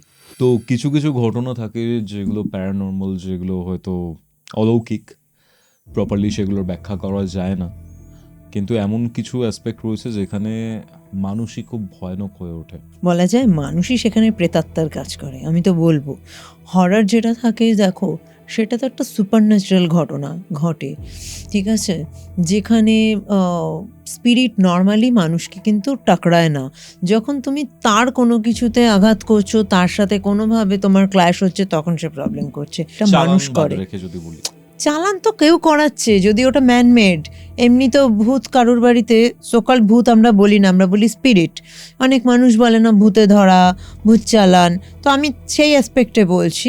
স্পিরিট কখনো প্ল্যান করে যে অমুক বাড়িতে অমুক মেয়েটা আছে, ওর বাড়িতে আমি চালান হব, হয়ে এই করবো, এটা করে না, তাই না? নিজের কিন্তু ইচ্ছার কোনো মানুষ দাম নেই। করে, মানুষ করে, যে অমুকের এইভাবে প্ল্যান করে চলবো, এর ক্ষতি করব। এখন যে ঘটনাটা বলবো সেই ঘটনাটা আমি তো মনে করি কোনো হরর স্টোরিতে একটা মেয়ের বা ছেলের সাথে যতটা খারাপ কিছু হয়, তার লাইফ যতটা প্রবলেমে পড়ে তার লাইফ, তার থেকেও অনেক বেশি প্রবলেমে পড়েছিল এই ছেলেটি এখন, যার কথা আমি বলবো। আর আমাদের এখানে আমরা অনেক সময়তেই বলি, আমি নিজেও আমার ম্যাক্সিমাম ক্লায়েন্ট ফিমেল ক্লায়েন্ট, কিন্তু আমি সবসময় কিন্তু বলবো না ফিমেল মানেই ভীষণ ভালো, মেল মানেই খুব খারাপ। না, আমাদের ঘরেও দাদা বাবা কাকা এরা আছে, সবাই খারাপ নয়। তো আজকে এখন যে কেস স্টোরিটা আমি বলবো, একটি ভদ্রমহিলা আমার সাথে যোগাযোগ করে। ভদ্রমহিলা যোগাযোগ করে বলে যে আপনাদের এমন কোনো কাজ আছে, এবং উনিও এটাই বলেছিলেন, দেখুন আমার কোনো স্পিরিট পজেসের কোনো কেস নয়, আমার ছেলেকে অন্যায়ভাবে জেলে রাখা হয়েছে, এখন আমার ছেলে জেল হেফাজতে আছে, তো আমার ছেলেকে আপনি নির্দোষ প্রমাণ করতে পারবেন? আমি ভালো লয়ার দিয়েছি, আমার যিনি লয়ার আছেন তিনি হয়তো ওর বেল করিয়ে দেবেন, কিন্তু বেল নয়, আমি চাই ওর নির্দোষ প্রমাণ হোক, এবং সেটা খুব তাড়াতাড়ি। যে ওকে এই বদনামের ভাগিদার করলো, আমার এই ছেলেটাকে, যে মানে কেরিয়ার শুরু হয়নি, পড়াশোনা করছে কেরিয়ারের জন্য, আমি সে যেন যেভাবেই আপনি যা করুন সে যেন শাস্তি পাক, বা সে যেন কেসটা তুলে নিক, যেমন করে হোক আমার ছেলেকে নির্দোষ প্রমাণ করতে হবে। আমি বলি কী হয়েছে? বলে আমার ছেলের সাথে একটি মেয়ের সম্পর্ক ছিল, এখন তো জানেনি স্কুল কলেজে পড়তে পড়তে সবার একটা সম্পর্ক হয়ে যায়, তো আমরাও জানতাম ওদের ভালো বন্ধুত্ব, ঠিক আছে তোরা ফিউচার তৈরি কর, পরবর্তীকালে তোরা বিয়ে করলে করবি, আগে তো ফিউচার কর। ওরা 11 ক্লাসে পড়তে পড়তে ওদের সম্পর্ক হয়, ভালো কথা। পরবর্তীকালে আমার ছেলে বলেছে, আমার ছেলেকে মাঝে মাঝেই মেয়েটি প্রভোগ করতো, চল আমরা ফিজিক্যাল সম্পর্ক করব। ছেলে বলতো দেখ, মেয়েটা বলতো, আমরা ভাবি সবসময় ছেলেরা বলে, না কখনো মেয়েরাও বলে করব। ছেলেটা বলতো যে না আমার এখনই না, দেখ এদিকে পুরো মাইন্ড ডাইভার্ট হয়ে গেলে কেরিয়ার পড়াশোনা কিচ্ছু হবে না, তুইও পড়াশোনা কর আমিও করি, আমরা কেরিয়ার তৈরি করি, দেন আমরা সেটেল ডাউন করবো, এখনই না। তো মেয়েটা বলতো তুই তো নিরামিষ, বলছে তুই আমাকে আমিষ বল নিরামিষ বল, ছেলেটা বলতো তুই যাই বল, এখন আমি মাইন্ড ওদিকে ডাইভার্ট করতে চাই না। তো মেয়েটা বলতো দেখবি একদিন এমন করবো না তুই বাধ্য হবি, ছেলেটা পাত্তা দিত না। তো একদিন ওর বাড়িতেও ইনভাইট করেছে মেয়েটা বলেছিল আমার বার্থডে তুই আসবি, আমার অন্য বন্ধু বান্ধবও আসবি। তো ওই ইভিনিংয়ের আগ দিয়ে ছেলেটা গেছে ওর বাড়িতে গিয়ে দেখে কেউ নেই, তো জিজ্ঞাসা করে কি রে সবাই কোথায়, তুই বললি বার্থডে তোর বাড়িতে এই সময় আসতে বললি, বলছে না সবাই চলে আসবে, বাবা মা তার কাজে ব্যস্ত আছে, বুঝিসই তো বাড়িতে একটা বার্থডে অনুষ্ঠান থাকলে কত কাজ, হ্যাঁ আমার রুমে আয় বলে, ওদের নিচে একটা ড্রয়িং রুমের পাশেই একটা রুম ছিল, সেই রুমে নিয়ে গিয়ে ওকে বসায় এবং ওকে একটা কোল্ড ড্রিঙ্ক টাইপের খেতে দেয়। তো ছেলেটাকে খেতে দেওয়ার পরে ছেলেটা খায় ওটা কোল্ড ড্রিঙ্কস, ছেলেটা হঠাৎ খেতে খেতে তার খাওয়াটা হয়, একটুক্ষণ বসে বলে কি দিলি রে আমাকে, আমার মাথাটা ঝিমঝিম করছে কেন, তুই এর মধ্যে ওয়াইন মিশিয়ে দিয়েছিস? বলছে না ওয়াইন কোথায় দেবো, ওটা পুরো কোল্ড ড্রিঙ্কস রে, কোনো ওয়াইন না, দেখ আমিও তো খেলাম, তোর কি হয়েছে, তুই এরকম করছিস কেন, এরকম বলছিস কেন? বলছে আমার মাথাটা খুব ঝিমঝিম করছে রে, আমার ভালো লাগছে না। এবার এটা বলে পাশেই একটা বেড ছিল, বেডে ছেলেটা একটু মাথাটা এরকমভাবে আর্ধেক শোয়া মতো হয়ে পড়েছে, কাত হয়ে গেছে। এরপরে ও কিছুটা ঘুমিয়ে যায়। এই ঘুমের পরে ও কী করেছে ওর খেয়াল নেই। ছেলেটির যখন ঘুম ভাঙে তখন ও দেখে ওর গায়ের শার্ট গেঞ্জি ভেতরে যেটা থাকে ছেলেদের কিছু নেই, শুধু একটা হাফ প্যান্ট পরা রয়েছে, সেটাও বেশ কিছুটা নামানো, যেটা ওর শর্টস পরা ছিল, এবং মেয়েটি ওর পাশে রয়েছে, এবং মেয়েটিরও সেরকম কোনো ড্রেস পরা নেই, ঠিক আছে। ছেলেটা বলে এইভাবে কি করে, বলছে সাধু পুরুষ, মেয়েটা এইভাবে বলেছে সাধু পুরুষ তুমি, একটু কি তোমার মাথা ঝিমঝিম করছিল সেই অজুহাতে তুমি আমার সাথে এইসব করেছো? বলছে আমি কি বলছিস কি তুই, আমি এগুলো করেছি? বলছে দেখ, বলেও একটা ভিডিও করেছে, তখন সেই ভিডিওতে রয়েছে মেয়েটাই ছেলেটার সব ওকে আনড্রেস করে ওর সাথে একটা সম্পর্ক শুরু করে। কিন্তু তারপর কি হয়, একটা তো উঠতি ছেলে, তার মধ্যেও তো কিছু ফিলিং কাজ করে, তো এক সময় ওরও নেশার কিছু ওর মধ্যে দিয়েছিল, ওরও একটা ফিলিং কাজ করেছে এবং ও অ্যাক্টিভ হয়ে গেছিলো এবং ওদের একটা সম্পর্ক হয়েছে। ছেলেটা বলে তুই এগুলো করলি, আমি তোকে অনেকবার মানা করেছিলাম। বলছে হ্যাঁ তোরও তো মনে মনে ইচ্ছে ছিল, না হলে তুই এত অ্যাক্টিভ হতে পারতিস।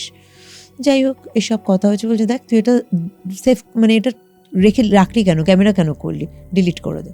বলছে আমার প্রথম সম্পর্ক তোর সাথে, আমি চেয়েছি এটা ক্যামেরায় রাখতে স্মৃতি হিসেবে, তুই মানা করছিস কেন? বলছে না তুই ডিলিট করে দে, দেখ আমাদের জন্য এটা ভালো না, আর তুই একটা মেয়ে, তোর লজ্জা করে না এগুলো রাখছিস, ডিলিট কর।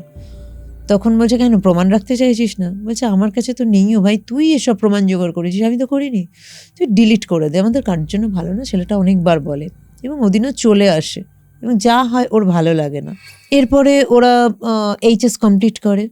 এইচএস কমপ্লিট করতে না করতেই এই যে সেদিনের সম্পর্কের পরে মেয়েটা আবারও বলেছে চল না আমরা আবার।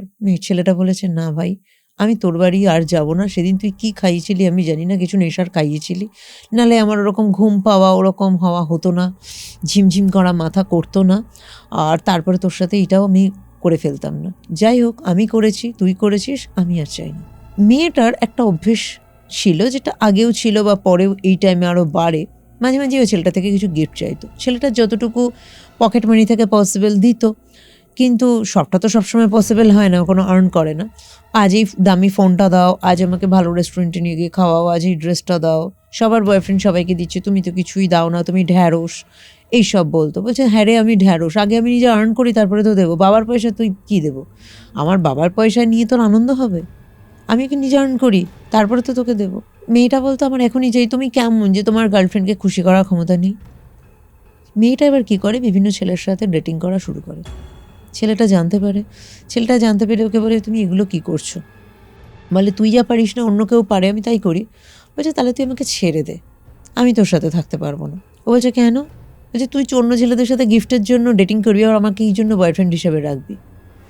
তখন বলছে যে আমি কাউকে রাখবো না, তুমি গিফট দাও। বলছে না আমি পারবো না রে, তুই আমাকে ছেড়ে দে, আর তুই যদি আমাকে না ছাড়বি, এই ছেলেগুলোর সাথে এইসব করে যাবি, আমাকেও ছাড়বি না, তাহলে আমি তোকে ছেড়ে দেবো, সম্ভব না রে আমার তোর সাথে সম্পর্ক রাখা। এই বলেও মেয়েটার সাথে ব্রেকআপ করে। ছেলেটা ব্রেকআপ যখন করে, মেয়েটি তখন বলে যে দেখ তুই যে ব্রেকআপটা করলি, তোর লাইফ কিন্তু আমি বরবাদ করে দেবো। বলছে তুই আমার লাইফ যা ইচ্ছা কর। ছেলেটা তখনও ভাবেনি মেয়েটা ওর জন্য কী রেখেছে, কী ভাবছে। এই 7 দিনের পরে হঠাৎ পুলিশ স্টেশন থেকে ওকে লোকাল থানা থেকে ছেলেটাকে ডাকে। ও ভাবে আমাকে কেন লোকাল থানা থেকে ডাকছে, যায় যে কি হলো, ঠিক আছে ওর সাথে ওর বাবা যায়। তখন বলে তোমার এগেনস্টে পক্সো কেস হয়েছে। মানে পক্সো মামলা মানে তোমার গার্লফ্রেন্ডের নাম এটা তো? বলে হ্যাঁ। তখন অন্য ঘরে মেয়েটি বসেছিল, মেয়েটিকে মেয়েটির মা এবং মেয়েটি এর সামনে এসছে। বলছে এই মেয়েটির সাথে তোমার সম্পর্ক ছিল তো? বলছে হ্যাঁ।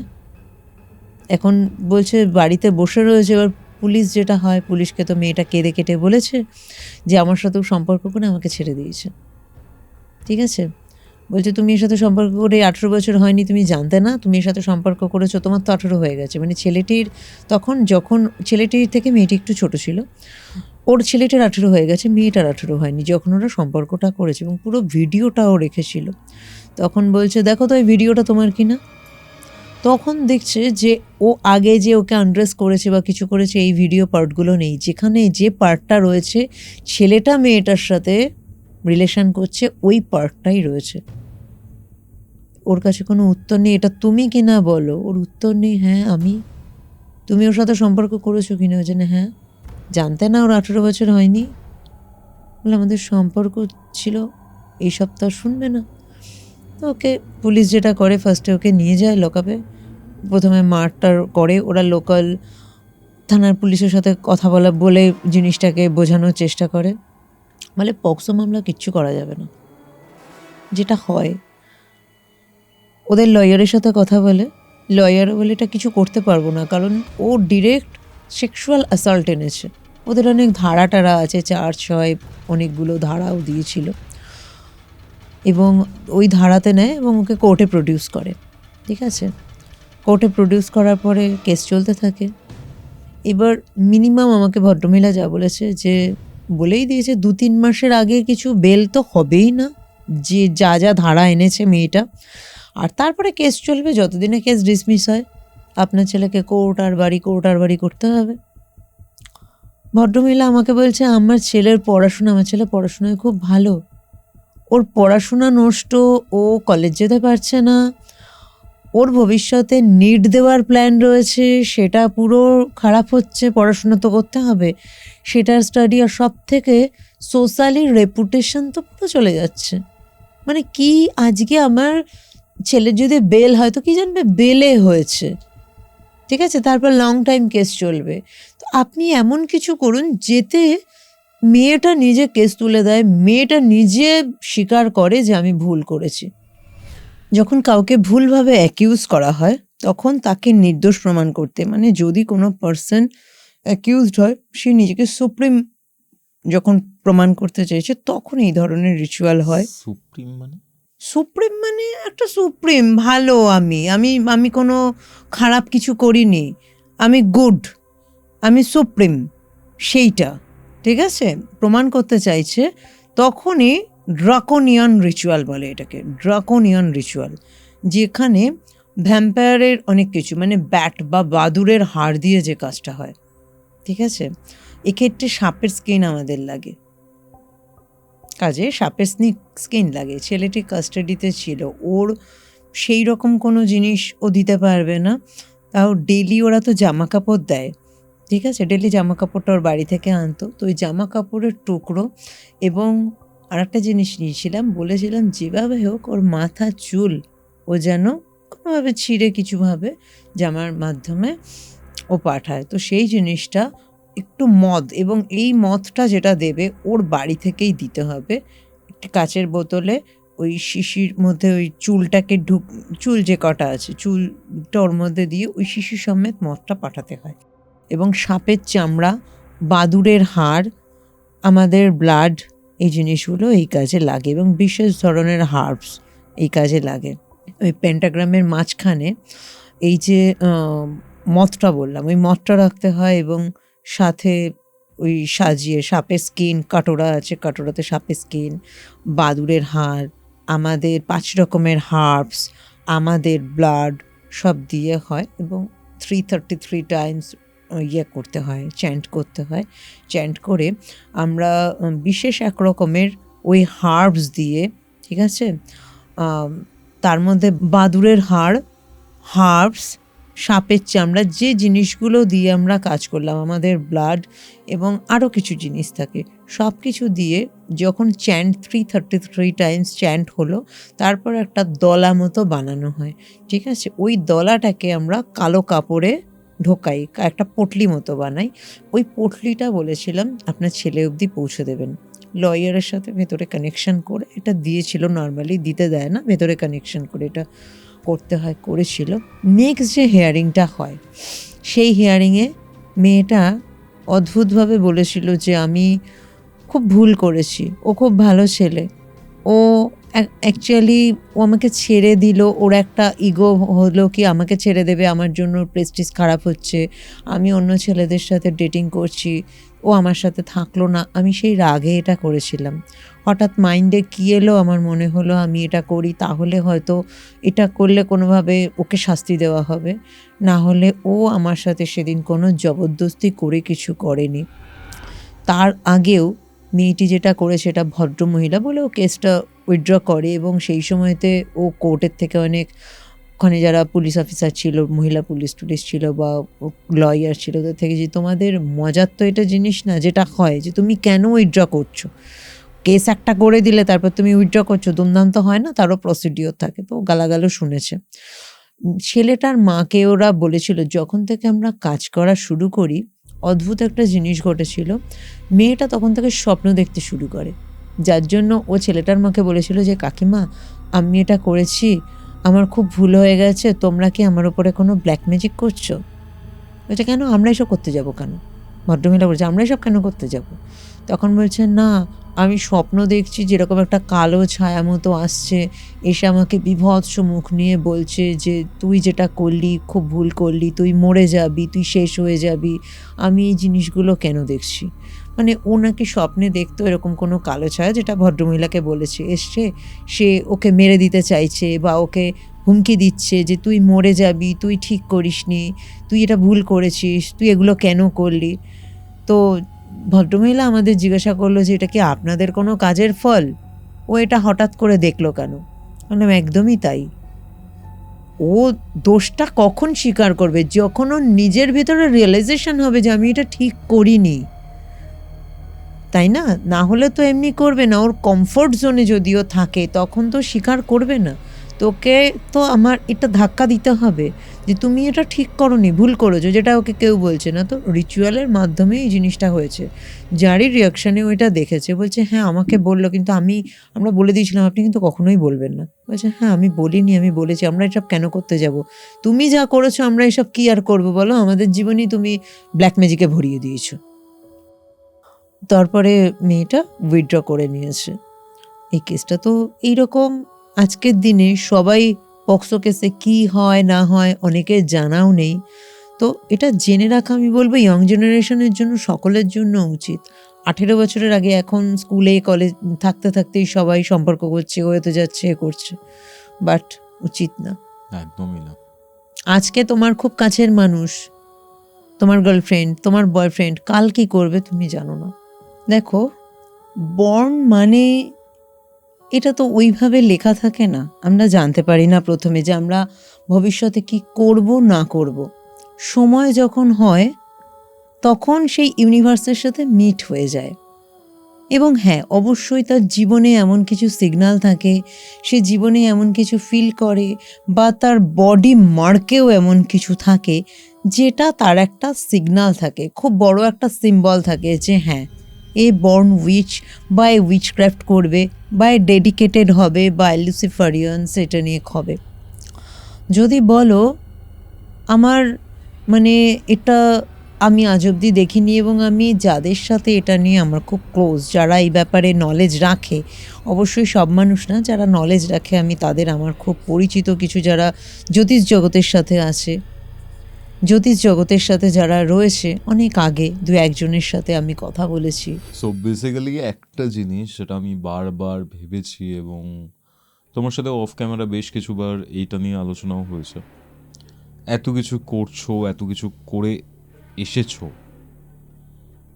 কিছু কি সিগন্যালস ছোটবেলা থেকে পেয়েছো মানে এইগুলোর বিষয়ে? মানে এটা নিয়ে আমরা আলোচনাও করেছিলাম, বাট এতটা ডিটেলসে আমরা আলোচনা করিনি। তুমিও হয়তো এর উত্তর খুঁজেছো, উত্তর পাওনি প্রপারলি। কয়েকটা জার্নালে পড়ছিলাম কিছু কিছু মানুষ ছোটবেলা থেকে বেশ ইন্ডিকেশন পান, তাদেরকে মানে তারা ক্লেম করেন যে তারা বর্ন উইচ। এরকম কোনো ব্যাপার কি তোমার সাথে হয়েছিল কখনো, মানে ফিল হয় তোমার? দেখো, কিছু জিনিস তুমি অকাল্ট ফিল্ডে যখনই কেউ কাজ করে বা বর্ন উইচ হয়, এটা না আজকে কেউ ডাক্তার হব, ইঞ্জিনিয়ার হব বলতে পারে, বাট আমি উইচ হব এটা হওয়া যায় না। এটা কানেকশন তোমাকে নিয়ে আসতে হবে, কোনো না কোনো কানেকশন নিয়ে আসতে হবে। আর কিছু জন থাকে প্র্যাকটিসের মাধ্যমে উইচক্রাফট প্র্যাকটিস করছি, উইচ হচ্ছি, সেটা একরকম। আর কেউ থাকেন যারা কিছু মার্ক নিয়ে আসে, যে মার্ক বলে দেয় এই উইচক্রাফটই করবে, এই লুসিফারিয়ান সেটানিজমই করবে। তো সময় যখন হয়, সময়ের আগে তো কিছু হয় না, সময় যখন হয় তখন ইউনিভার্স তোমাকে সেই পাথে প্রবেশ করিয়ে দেবে, তুমি চলে যাবে।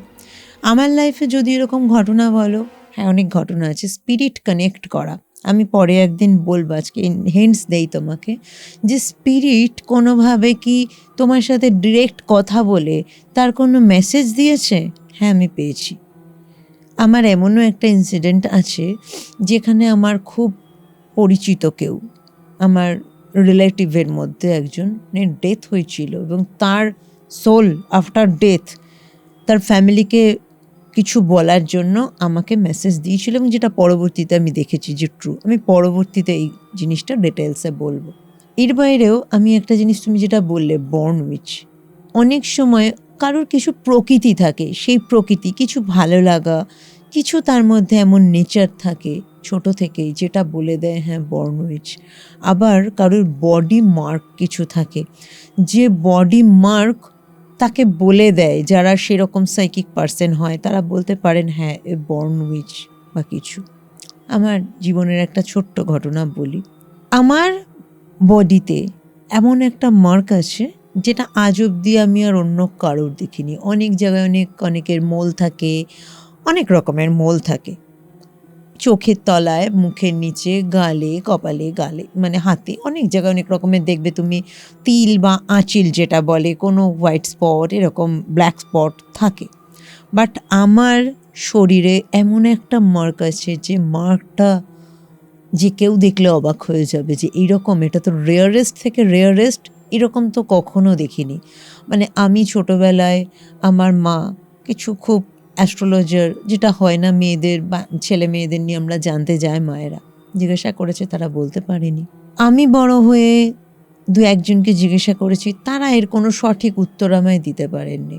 আমি যখন উইচক্রাফটে প্রবেশ করি, আমার যে পার্টনার, আমি ওকে জিজ্ঞাসা করেছিলাম যে তুমি বলতে পারবে এই মার্কটা কিসের, এই মার্কটা বলতে পারবে? বিকজ এটা নিয়ে আমার কোশ্চেন, বিকজ আমি কারো দেখিনি, আমার বন্ধু বান্ধবও কখনো কোশ্চেন করেছে, তোর এটা কি রে, আমাদের তো নেই, মানে যেটা হয় ছোটোবেলায়। বাট আমি তো জানি না, আর আমার এটা খুবই একটা প্রশ্ন, আমরা যেটা জানতে পারি না সেটা নিয়ে আমাদের প্রচণ্ড কৌতূহল থাকে। ওকে আমি জিজ্ঞাসা করি, তো আমাকে বলতে পারে না। তো ওকে আমি বলি যে আমাদের কোভেন আছে যে অস্ট্রেলিয়াতে, উইচ মাদারকে একটু জিজ্ঞাসা করো। জিজ্ঞাসা করবো, কিন্তু সেখান থেকেও প্রমিনেন্ট আমার এটা নিয়েই সেই রকমভাবে কিছু অ্যান্সার আমি পাই না। তো একদিন এমন হয়েছে, রাতে আমি ওর সাথে কথা বলি এভরিডে, রাতে ওর সাথে কথা হওয়ার পরে না, আমার এই জিনিসটা নিয়ে আমি ভাবছিলাম যে আমার এই মার্কটা কেন, এটা কি, আমার এটা ছোট্টবেলা থেকে মনে হয়েছে এটা বিশেষ কিছু, এটা কি, কেউ আমাকে এটা বলতে পারেনি, তার মানে এটা বিশেষ, কেউ জানেই না। এটা যদি খুব কমন হতো তাহলে তো সবাই কেউ না কেউ জানতো, বাট কেউ জানেই না এটা কি। আমি এই দিন এইটা ভাবতে ভাবতেই ঘুমিয়েছি, হালকা একটা তন্দ্রা এসছে, একদম হালকা। হঠাৎ আমার ঘুমটা ভাঙে এবং আমার লেফট সাইড থেকে, হালকা তন্দ্রার মধ্যে আমার লেফট সাইড থেকে যেন একটা জোরে হাওয়া আসে এবং রাইট সাইড থেকে দিয়ে চলে যায়, এবং একটা খুব হার্শ একটা ভয়েস এরকম বলে, ওয়েট, এইরকম একটা ভয়েস আমি আজও কানে ফিল করি। আমি জানি না সেদিনকে আমি কোনো অ্যান্সার পেয়েছিলাম। আমি সেদিন এটা ভাবতে ভাবতেই ঘুমিয়েছি যে এটা আমার পাস্টের সাথে কি কানেকশন, এই স্পটটার কি কোনো কানেকশন আছে যেটা আমি কারোর দেখিনি, এটা এমন কি কোনো স্পট, আমি কে ছিলাম পাস্টে যার জন্য এটা কি খুব খারাপ কিছু, না কি আমি কে ছিলাম? সেই দিন এটা ভাবতে ভাবতেই আমার ড্রাউজিটা এসেছিল, হালকা মানে ড্রাউজি যেটা বলে, আমার লেফট সাইড থেকে রাইট সাইডে চলে গেল, এবং আমি কানে যেন একটা হাওয়া, এখন যে আমি বলছি না, আমি সেই মুহূর্তে চলে গেছি যে কানে, লেফট কানে আমি একটা হাওয়া ফিল করলাম এবং ওই ভয়েসটা আমি ফিল করলাম। আমাকে যেন কেউ একটা অ্যান্সার দিয়ে গেল, উইচ বলে। আমি জানি না এটা কি, এটা আমার লাইফের একটা খুব এক্সপেরিয়েন্স। এবং আমি যখন উইচক্রাফটের পাথে প্রবেশ করছিলাম, তোমাকে বললে মানবে কিনা জানি না, আমার সবসময় এটা মনে হতো আমার সারাউন্ডিংয়ে এনার্জিস রয়েছে, আমি ফিল করতাম, সব সময় মনে হতো আমার সাথে আছে, আমাকে দেখছে, আমাকে পর্যবেক্ষণ করছে, আমি কোথায় যাচ্ছি, কি করছি, আমি কিন্তু ফিল করতাম। এবং সাডেন আমার নিজের রুমের পুরো এনভায়রনমেন্ট ঠান্ডা হয়ে গেছিল, এটা বলেছিল। পুরো কোল্ড এনভায়রনমেন্ট হয়ে গেছিল, এবং সবসময় একটা feel, at the very beginning আমি কিন্তু ভয় একটা হয় না যে হঠাৎ এনভায়রনমেন্ট একটা চেঞ্জ, বাট আস্তে আস্তে আস্তে আস্তে ব্যালেন্সড হয়ে গেছে, আজকের দিনে পুরো ব্যালেন্সড, অনেক বছর হলো। তো এটা আমার ছোট্ট একটা এক্সপিরিয়েন্স বললাম, আরও একটা এক্সপিরিয়েন্স আমি পরে তোমাদের সাথে, আরও এরকম অনেক এক্সপিরিয়েন্স আছে, আরও শেয়ার করব। আজকের এই পুরো পডকাস্টটা খুব ফুলফিলিং লাগছে, এতগুলো জিনিস জানতে পারলাম, এতগুলো এক্সপিরিয়েন্স নিয়ে কথা হলো, লুসিফার, লর্ড, স্যাটার্ন, ব্যাফোমেটকে নিয়ে কথা হলো। অ্যান্ড পডকাস্টটা আমরা যখন শুরু করেছিলাম, টেকনিক্যালি আমরা কখন শুরু করলাম পডকাস্টটা, যদি খুব ভুল না করি 8:30। অ্যান্ড এখন আমরা শেষ করছি ভোর 6:10। মাঝখানে অনেক প্রবলেমস হয়েছে, সেইগুলো তো অফ ক্যামেরা বিটিএস থাকলে দিয়ে দেবো, কিন্তু আজকের পডকাস্টটা অনবদ্য ছিল, প্রায় 10 ঘন্টার কাছাকাছি লাগলো শ্যুট করতে, হয়তো 2 ঘন্টার কন্টেন্ট, মাঝখানে এত কিছু নিয়ে ডিসকাশনস, এত মানে এমন অনেক কিছু রয়েছে যেগুলো ক্যামেরার সামনে হয়তো বলা যায় না, সেগুলো নিয়ে আমরা আলোচনা করছিলাম। থ্যাংক ইউ মৌমিতাদি কৌস্তবের আড্ডাতে আসার জন্য। খুব তাড়াতাড়ি আবার দেখা হচ্ছে তোমার সাথে। একদম। Thank you. এটাই ছিল আজকের এপিসোড। আপনারা কি মৌমিতাদির সাথে আরও এরকম ধরনের এপিসোড চান? আপনাদের যদি কোনো প্রশ্ন থাকে মৌমিতাদির কাছে, সেটাও কমেন্ট করে জানান। আমরা নেক্সট এপিসোডে আপনাদের এই প্রশ্নের উত্তরটা অবশ্যই জানাবো। আপনারাও যদি আমাদের সাথে এইরকম ধরনের কোনো ঘটনা শেয়ার করতে চান, অথবা এরকম কোনো হরর ইনসিডেন্ট বা ব্ল্যাক ম্যাজিকের ঘটনা শেয়ার করতে চান, যোগাযোগ করুন আমাদের অফিসিয়াল হোয়াটসঅ্যাপ নম্বরে, যেটি হচ্ছে 6290675195। আর হ্যাঁ, মৌমিতাদির সাথে যারা কন্ট্যাক্ট করতে চাইবেন তারা definitely description box check out করতে পারেন। তাহলে চলুন, দেখা হচ্ছে পরবর্তী এপিসোডে। ততক্ষণ অবধি কৌস্তবের আড্ডার এরকম আরও 2টি এপিসোড দেখতে শুনতে আপনার মোবাইল স্ক্রিনে আসে ডান দিকের অথবা বাঁ দিকের বক্সে ক্লিক করুন।